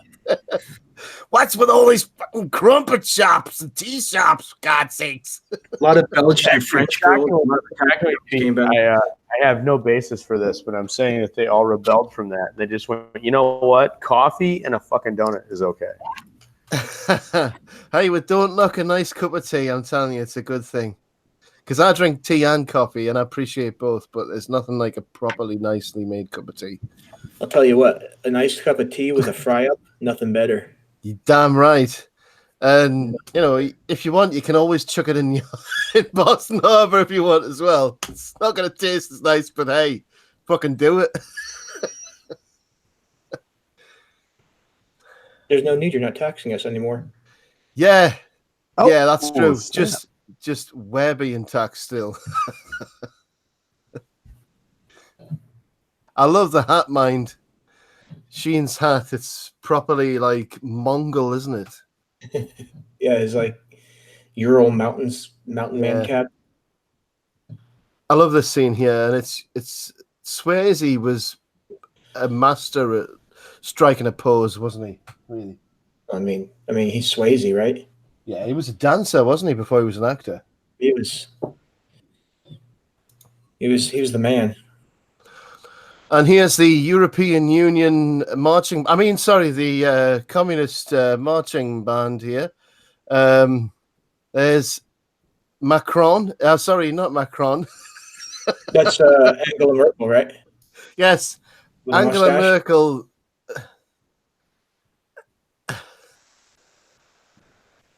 And there's Leading forth in the Winterfest dance parade. Winter holiday parade.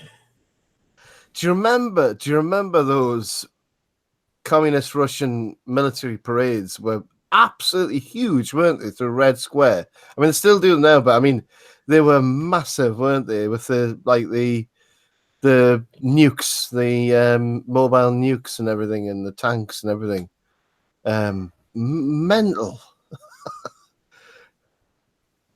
I recognize this actor. What do you guys got as a timestamp just for the? I'm on 1:17:37. That's where I am too. Yeah. Just a little behind you guys jumping forward. All right. This is an American actor, this guy. He's doing a damn good job with the accent. Yeah, underneath it, that indicates He looks like he's got native blood in him. Who's the actor? fuck if I know, dude. I have no idea.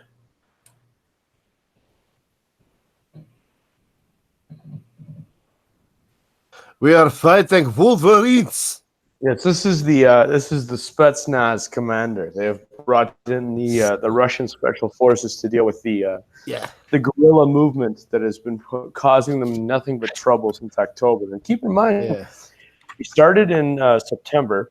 We moved into October. Now we're in February.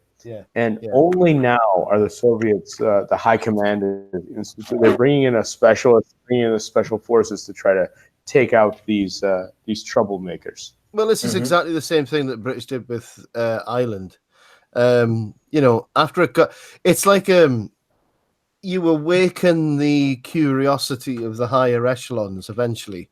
So, for instance, when it got to the point where the situation in Ireland had got so bad that the hierarchy of Britain thought, hang on, let's send over the original version of MI5. And they were sent over to Ireland to essentially torture and execute the ringleaders.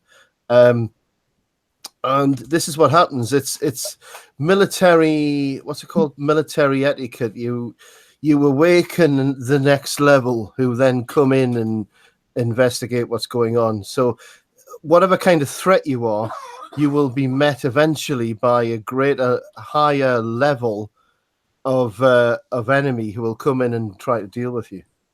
If you want to see that, have you seen Michael Collins? That's a fantastic movie. Yeah, and I think the poignant thing about that was Michael Collins was actually betrayed by his own people. I mean, I don't mean the Irish people in general. I mean his supposed friend. It was a civil war, so Yeah. There were those that were pro. There was those that were against the treaty. Yeah. We've got Morg in the chat. Hello, Morg. He plays. Oh yeah! Wow. Thanks, Morg. The actor we just seen is Conan's dad. You're right. Yes. You're right. Yes. Ah, I thought I'd seen it. Well, there you go. The circle's complete. And he also says he hunts gorillas and can also tell you the riddle of steel. Oh my God, you're right. And Wow. and notice that John Milius has like this little cadre of people he drags with him from movie to movie. Yeah. About Doris, this other guy. Yeah, it's like the Cosa Milius. As any director does. Yeah. Any good director always finds the people that he can work the best with and drags them with him to project. In fact, Harrison Stanton, who you saw as Jed's father earlier, he would go on to be one of David Lynch's muses, and he would always be in a David Lynch project. Right. He was also in the original Avengers film. He was the janitor that comes across the Hulk and gives him his clothes. Yeah, I mean, David Lynch is very famous for doing that. So is John Ford. So are a lot of famous directors. There's a lot of most of the scenes of this movie are snow scenes, winter scenes. I wonder why. Well, it's in the Rockies in winter. The film was originally called 10 Soldiers. Yep. Written by a guy called Kevin Reynolds. It was set in the near future. And it was 10 children taken to the hills. And it was sort of similar. It was supposed to be similar to like a war movie crossed with Lord of the Flies.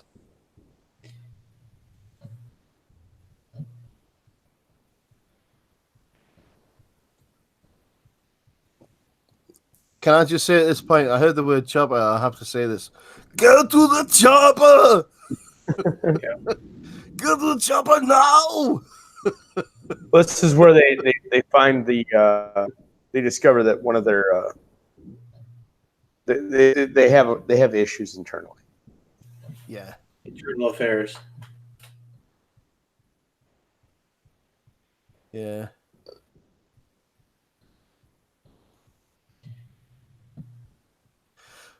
The idea that Milius had for this, was to make, rather than making a poignant anti-war movie or a war movie or a anti-communist movie or whatever you want to call it, the idea was to make a teen Rambo movie. So long before all of these teen movies were spawned, like Twilight and all that kind of thing, Milius was well ahead of the curve, and this is probably the first teen movie, Well, there's a poignant moment that it happened right there. His father turned him in. Yeah. And hence what you're saying, the biggest enemy is the Quisling, and the antagonist of the film is the collaborator. Yeah. So what you're saying, Pete, about this being a teen, this is kind of it's one of the original teen movies. So there's like Pretty in Pink with rifles?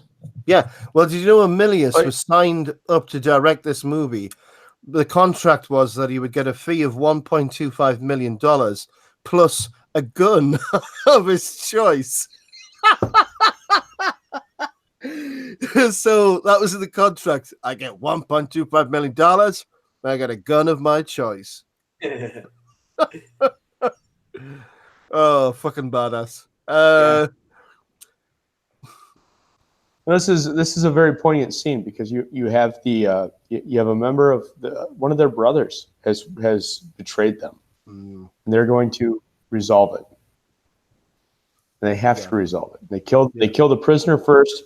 Now they have to kill their friend, their brother, the one that betrayed them. Yeah, but at the same time, they could totally use it to their advantage. They could have used it to their advantage. He could have, but this is great. With this is Milius at his best. This is humanity right here. This is a really well written scene. and really well filmed. They shoot him, and he's bleeding, and he drags his body across his fellow brother, and he sheds his blood, and so now the blood is marked. And he didn't have to do it, but he did it because it's war, and you have the harkening back, and it's sad, and it's tragic. If you think of Benedict Arnold and things like that, this would have been a common occurrence in the War for Independence, wouldn't it? Oh, absolutely. You'd have it's brother versus brother, it's ideology versus ideology, and in this case, it was nothing more than self-preservation. His father turned him in. Well, it's a well-known phrase in Britain that the English war for civil war to end the tyranny of Charles I. Excuse me. There you go. The pretzel went down the wrong way. They started out as angels and ended up like demons, is the phrase. And any civil war, you're going to be. It's the most bloodiest. It's the most bitter. It's the most horrific kind of war you can have. Well, I mean, this sort of thing did happen. This sort of thing would have happened on the frontier. It would have happened probably even more graphically and bloody than this. And I mean, let's face it, we hung Major Andre, and he didn't really do anything wrong other than spying for the British. So I mean, it happened.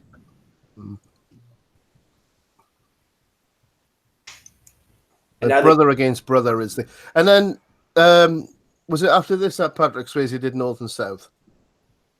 Yes, I believe so. That's a good question. I remember watching it. My wife, who's just come down and gone upstairs now, one of her most favorite actors ever is Patrick Swayze. And well deserved. Right here with the character crying, that's the loss of innocence, and we've seen a lot. That's the official end of the loss of innocence. They're now fully committed. They've passed through the threshold. They are into their full journey, and they are suffered loss. And they suffered the worst kind of loss, in that they have had the betrayer within their midst. And what do you think of this? Because people accused Milius of macho machismo. How much male emotion have you seen in this movie? I mean, you've seen heartfelt breaking down into tears. So why is Milius being accused of macho machismo? Well, and in addition to that, Pete, you've also seen that the girls that were initially taken into the group are now considered equals. Yeah. So when you talk about machismo, when you talk about male dominance and the patriarchy, this is a man that defines these characteristics to most people, and yet we're seeing things that third wave feminists say that, oh no, these things don't exist. 1984, Red Dawn, we're seeing them right now before our eyes. Yeah. This is the true male. This is the true. There's no shame in crying for the loss of a brother, or weeping, or experiencing sorrow. These are emotions that men experience, because this is ideology. And when you lose a brother to a concept or a variable, and they walk away from you instead of what you all agreed on believing in, there's nothing more tragic. There is nothing more tragic. It's pretty simple, Pete. The reason they're going after, they would say that about this movie and about John Milius, is because, one, he's doing these things not on their terms. He's doing on his terms. Number two, he's not their ideological clone. So anything he does, doesn't matter what he does, it's about the individual. So not only is it a story about communism, but in the real world, it was a film made by an individualist who was a non-conformist. Right. And we all know that the tradition of America is the non-conformist. I will determine what I want to do, not the dictate of a monarch, not the dictate of the elites. And bird call, then he does the hand gesture. Why does he make the bird call if they're just going to look at the hand gesture anyways? I don't know. I love the scene here on the horses. Is this the first time we've seen them on horses? No. This is earlier. They got the horses initially when they picked up the girls. Yeah. I'm going to have to come to America sometime and ride a horse and shoot a gun. Maybe at the same time. You can leap. You come to America, you can leap through the air whilst firing 2 guns at once. Just aim them away from your body. That's one we got to do too, Pete. Yeah, definitely. I'm looking forward to the day, really, because you've got no idea how strict the gun laws are in Britain. It's unreal. You can have a .22, but you've got to jump through hoops to get one.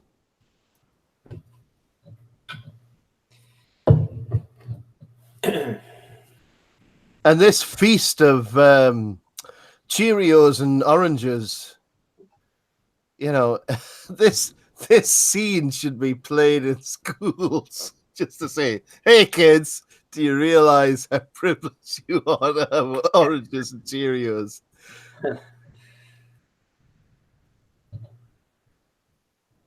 This scene always kind of reminded me of like the Soviet invasion of Afghanistan, just because of the terrain and stuff, and kind of like how Swayze's dressed. It gives me that kind of like feel to it. Yeah, there is that sort of air to it, isn't it? Because I was thinking it's the other way around.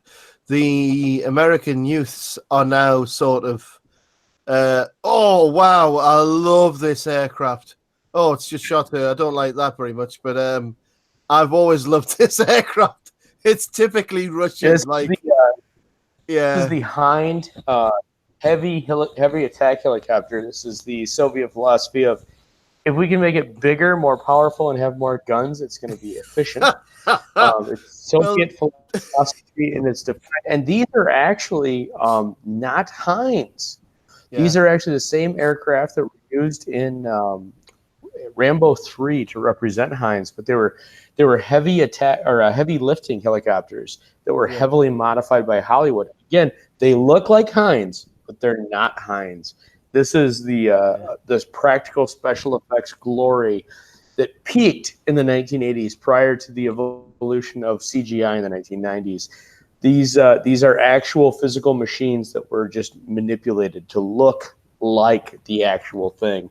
Yeah. And they're beautiful, and it's a testament to the special effects guys that they represent what they're accurately looking to artificially represent. It's just Rambo 2, and it's also Rambo 3, because this is supposed to be reminiscent of Afghanistan, like Carl said. You've got the freedom fighters on horseback, and you've got the Russians in their Hinds, and this is, shades of Rambo 3. But you're right. There's a little bit of analogy backfire too, because this is 1984, and you're still celebrating in a lot of ways the imagery of the Taliban fighting against the Soviet invasion of Afghanistan. Yeah, and 20 years later, we're fighting against the very same people. So that we armed, by the way.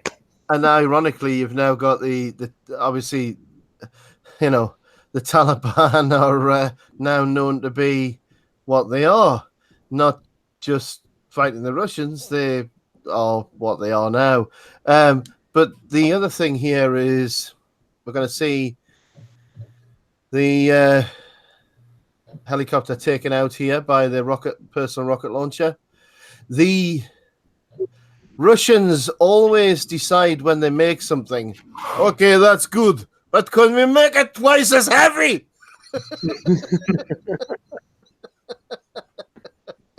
Whatever it is. Doesn't matter what it is. Well, here we go. For me, this is the quintessential moment of the film. It's he knows what's coming. Yeah. He's made his decision. He's struck at the heart of his opponent, and he screams out that the Wolverines! This is it. And ready, men? Oh, come on. We're all going to do it at the same time. All right. Wolverines!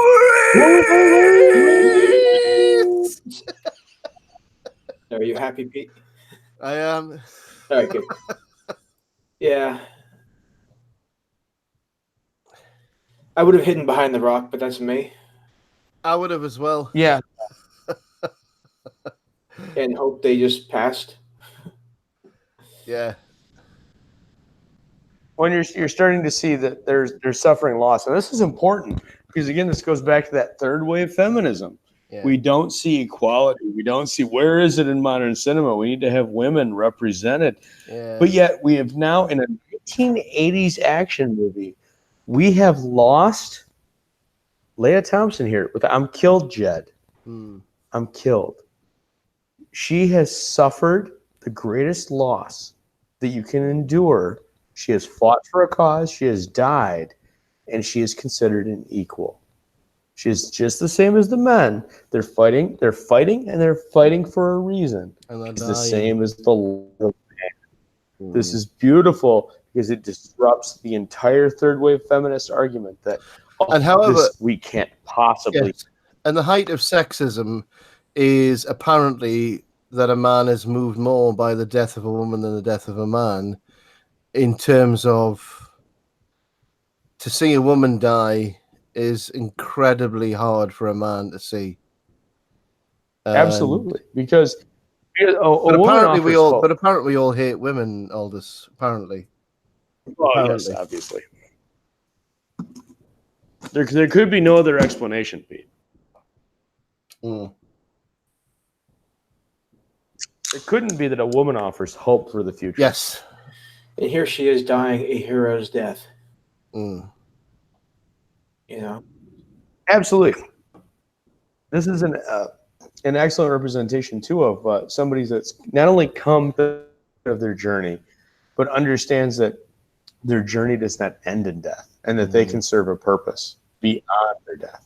And their death needs to mean more than what it has already meant. Now, this is somebody that's fought with them for months. She's killed multiple Soviet soldiers, and yet even now she's saying, give me more responsibility, give me more accountability. I can do something.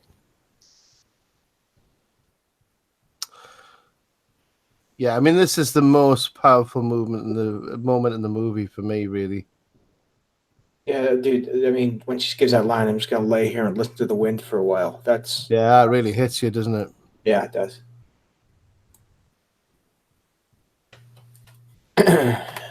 Yeah.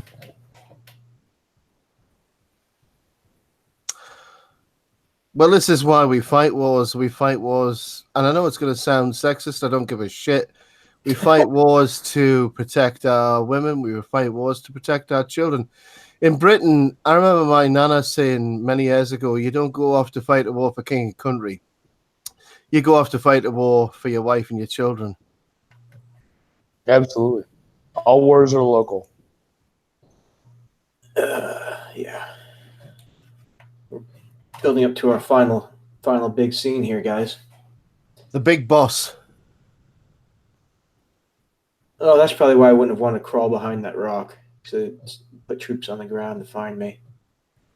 That'd be problematic. That'd be a problem. Yeah. Comrade Colonel.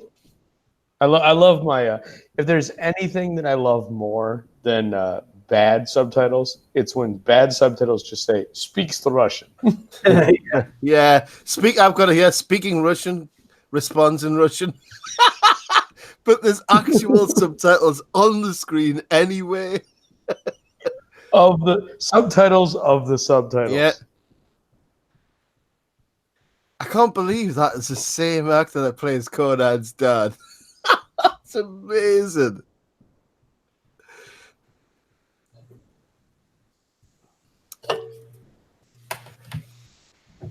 Why is it, can I ask, why is it that every major power, apart from the one I won't mention, I don't want to risk potential future demonetization, use the symbol of the star? Oh, they actually used her as a booby trap there. Yep. Yeah. A little Viet Cong tactic right there. So, symbol of the star. Yeah, here's carving into the rock there, which is a theme of the movie. Yeah, the symbol of the star. Why is that so important for all the major superpowers to use the symbol of the star? I mean, I know Britain didn't use it, but that was before the star came into vogue, I suppose. Yeah, I don't know, Pete. Are you talking like some weird Illuminati thing? Like there's like I don't know. Maybe. I don't know. Who knows?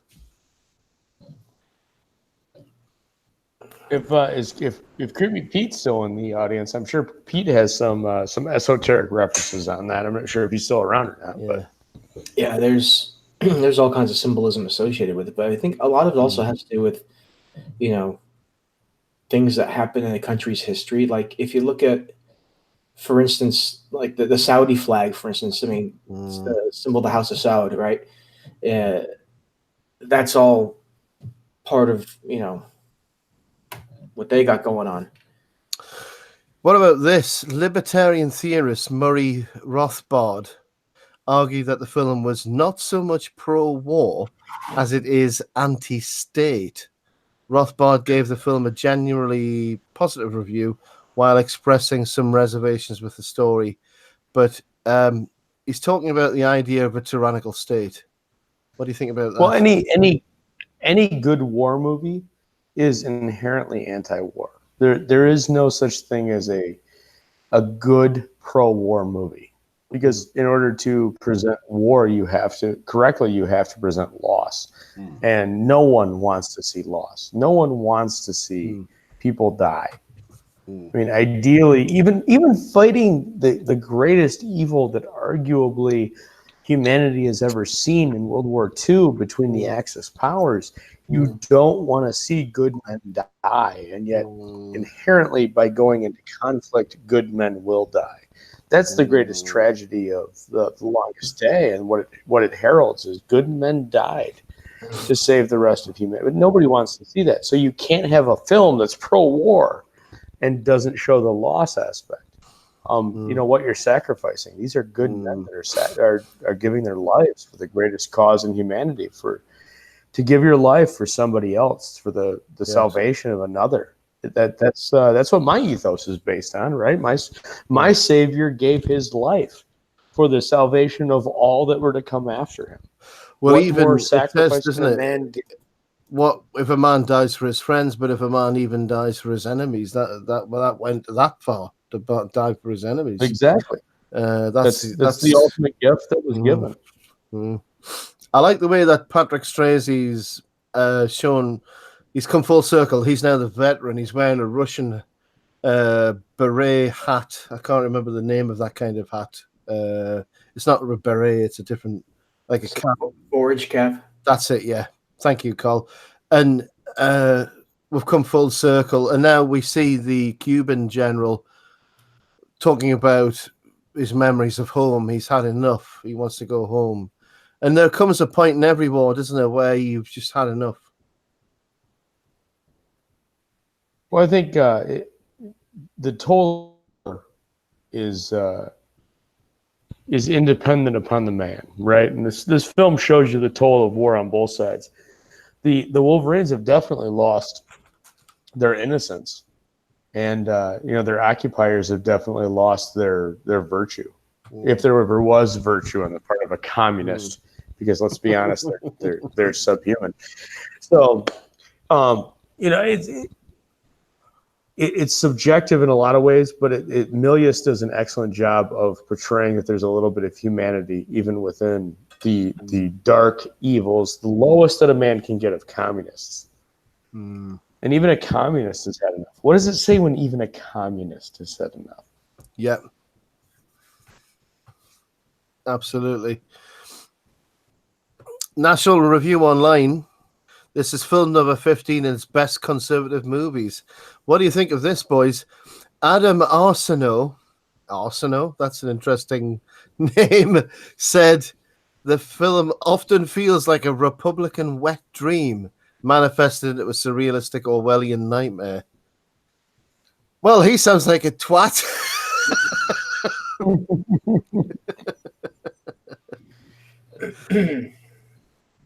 Anyway, so the I've got to hear a little bit of information about at the time it was released, Red Dawn was considered the most violent film in the Guinness Book of Records. Wow. And the National Coalition on Television Violence, the rate of 134 acts of violence per hour, 2.23 a minute. And the special DVD edition has a carnage counter. A few days later, the survey came out. 35 protested, picketed at the MGM studios. John Milius said these words: "What these people really don't like is that the movie shows violence being perpetrated against Russian and Cuban invaders, which is what the demonstration was all about." My question is, where were all these demonstrators when the Russians shot down the airliner? It's a reference to, the airliner. Well, if I can just interrupt you real quick, Pete. The right there, when they hop on the rail car, that's a PAC 36 and an M37. That's a American World War II era anti-aircraft anti-tank gun, and a German anti-aircraft gun. It's a 37 millimeter. That's they're just throwing shit that was available on the front of an American Legion. That's a German gun right there. Everybody by this stage is drunk on, I don't know, popcorn and. We're drunk on patriotism, baby. We're killing communists. Hoorah! What's he got there? Is that a newsie? Little known fact that every VFW within 50 miles of the filming of this movie was stripped bare of its lawn adornments. The VFW is Veterans of Foreign Wars, Pete.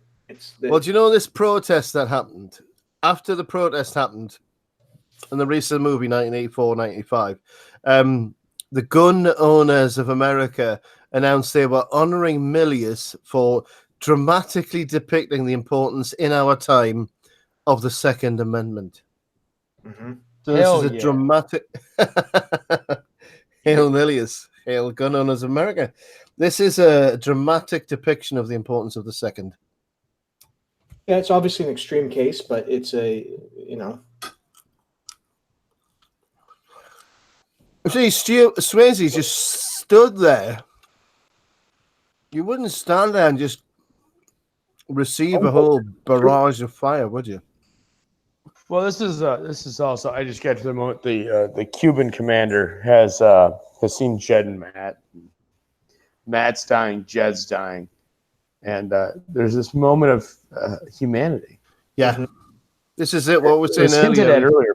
He's had enough. You were kind of talking about. He's just had enough of the death. The death is too much, and I think this becomes true of any soldier at a certain point. If you're in combat, I think death at a certain point just becomes too much. If you can retain your morality in your baseline. Exactly. It's a tip of the hat as well. I have to say this. It's a tip of the hat to this guy has come from the lowest of the low in society, and communism was there. Communism fed him the lie. He bought the lie, but he returns to who he was before, a common man. And here's Patrick Swayze, another common man. And what are we doing to each other, And these extreme politics putting people against each other. And then I love this end sequence here with both the brothers in the bench. We're going to go together. You just have this deep-seated sense of love and brotherhood that, Daddy's going to be here soon. Dad's going to be here soon. We can see Dad again. It goes back to what their father talked about. There was a severance of the fatherhood, of the family aspect, and it only comes back in death. And what they've been fighting for up until now is to get back to that. It's surprisingly deep for a simple war action movie. Yeah, and then you have this. And you see where they're dying as well. That it's the park bench, it's the kids' play park. So it's the play park where they would have played together as kids. And he says, "I'm so tired." Yeah, it was really that one gets you too. Yeah. Then you have this awesome moment when the last two, the only surviving two, make it back to the American lines of the demilitarized zone, and then we're free now. That it's a very poignant moment. We're free, just free. And isn't that what every man's soul craves, is for freedom, for knowing liberty. And so many take it for such granted. Yeah. They do now. Because it's not taught, it's not stressed. It's a precious thing, and if you take your eye off the ball in a moment, it can be gone. And this is after the fact, after the time. In the early days of World War III, guerrillas, mostly children, placed their names upon the rock that fought here alone and gave up their lives so that this nation shall not perish from the earth. That's powerful. It's a different era. It's a different era of filmmaking, and then we go into the credits. But this movie could not be made today. In fact, the remake of this doesn't come close enough to sharing the emotional power that this film does. So, exactly. Yeah, it was great. Yeah, Hail America. Surprisingly, Hail Liberty. You say? Wouldn't you say it's a surprisingly deep film?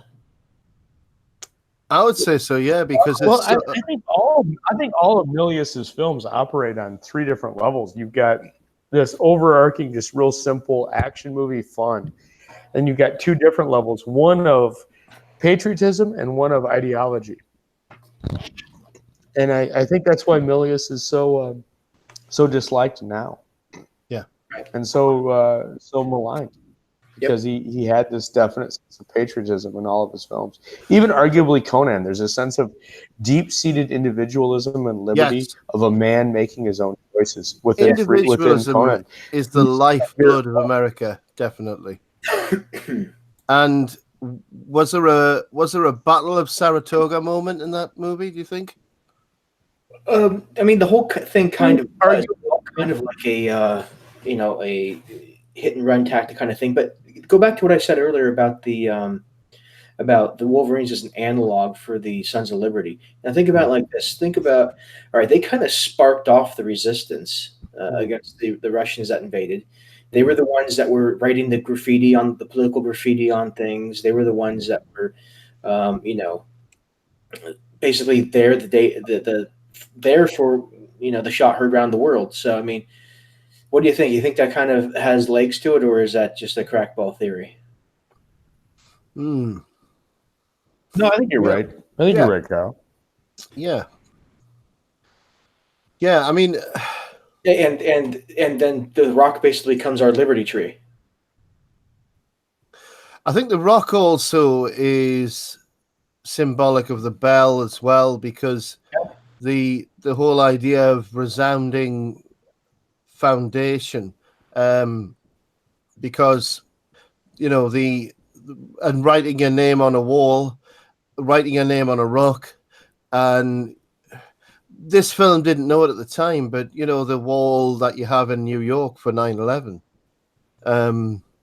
is interesting because that resounds as well, doesn't it? But when you think about the monuments for the Second World War, where all of the names of the veterans were written, it's about being acknowledged. It's about being remembered, and it's about having significance. And what's the most important thing about living your life? We're not here forever. So while we're here, you have to be yourself. You have to be individual, and stick your head out above the parapet. And we live in an age of cowardice, sheer cowardice and conformity. And yet the greatest moments in our history have been when people have thought, fuck cowardice, fuck conformity. Yeah. Well, I think you're onto something there, Pete, because I think I would argue more so conformity than cowardice, because I can think of nothing. You can be a coward. You can run in the face of a threat, of an ideal or a belief, and I might still have respect for you because you have a desire to retain your life for your family, for your children. I can think of nothing that's more disrespectful to everyone other than running away from something that means more than you, like liberty, to accept subjugation in the face of, to accept slavery, To compromise, to accept tyranny, to compromise with a communist, someone that would remove your individuality and has no basis for it, in the sake of your life, that is no benefit to your children, that is no benefit to you, that is no benefit to your family. There is no future under that ideology. And God bless all of those who stand on the wall and defend us against anything that even remotely comes close to communalism. And God bless all of those who stand for individuals and the individual right to choose. Indeed. Any last thoughts, Carl? No, you guys pretty much covered it. Yeah, great movie. I enjoyed it. I enjoyed watching with you guys tonight. Maybe not that. Maybe I not. love this film. I can watch it again right after this and just enjoy it just as much, man. This is just a classic. Yeah. So yeah, that's all I got, buddy. Absolutely. Well, I'll sort of tag this. Well, I'll tag this on the end. Let's hope that, I know it's so 1776, but let's hope that October, it was supposed to be May, then June, and etc., etc. Let's hope that October becomes our Independence Day in Britain, and let's hope that we leave the communist EU and we come out from the oppression of the elitist. Yeah, exactly. Let's hope that happens, and then we can have an Independence Day as well. But who knows? Hopefully it will happen. Well, thank you to all, everybody who came into the live chat, everybody who was watching live, and thank you to everybody who'll be watching recorded later on. This has been probably one of the best live movie watch lives we've done. I've really enjoyed this one. And thank you to my co-hosts as well, Carl Hungus and Aldous Huxley. It's an honor. Thanks, to know you both. And with that, we'll end the show. Good night.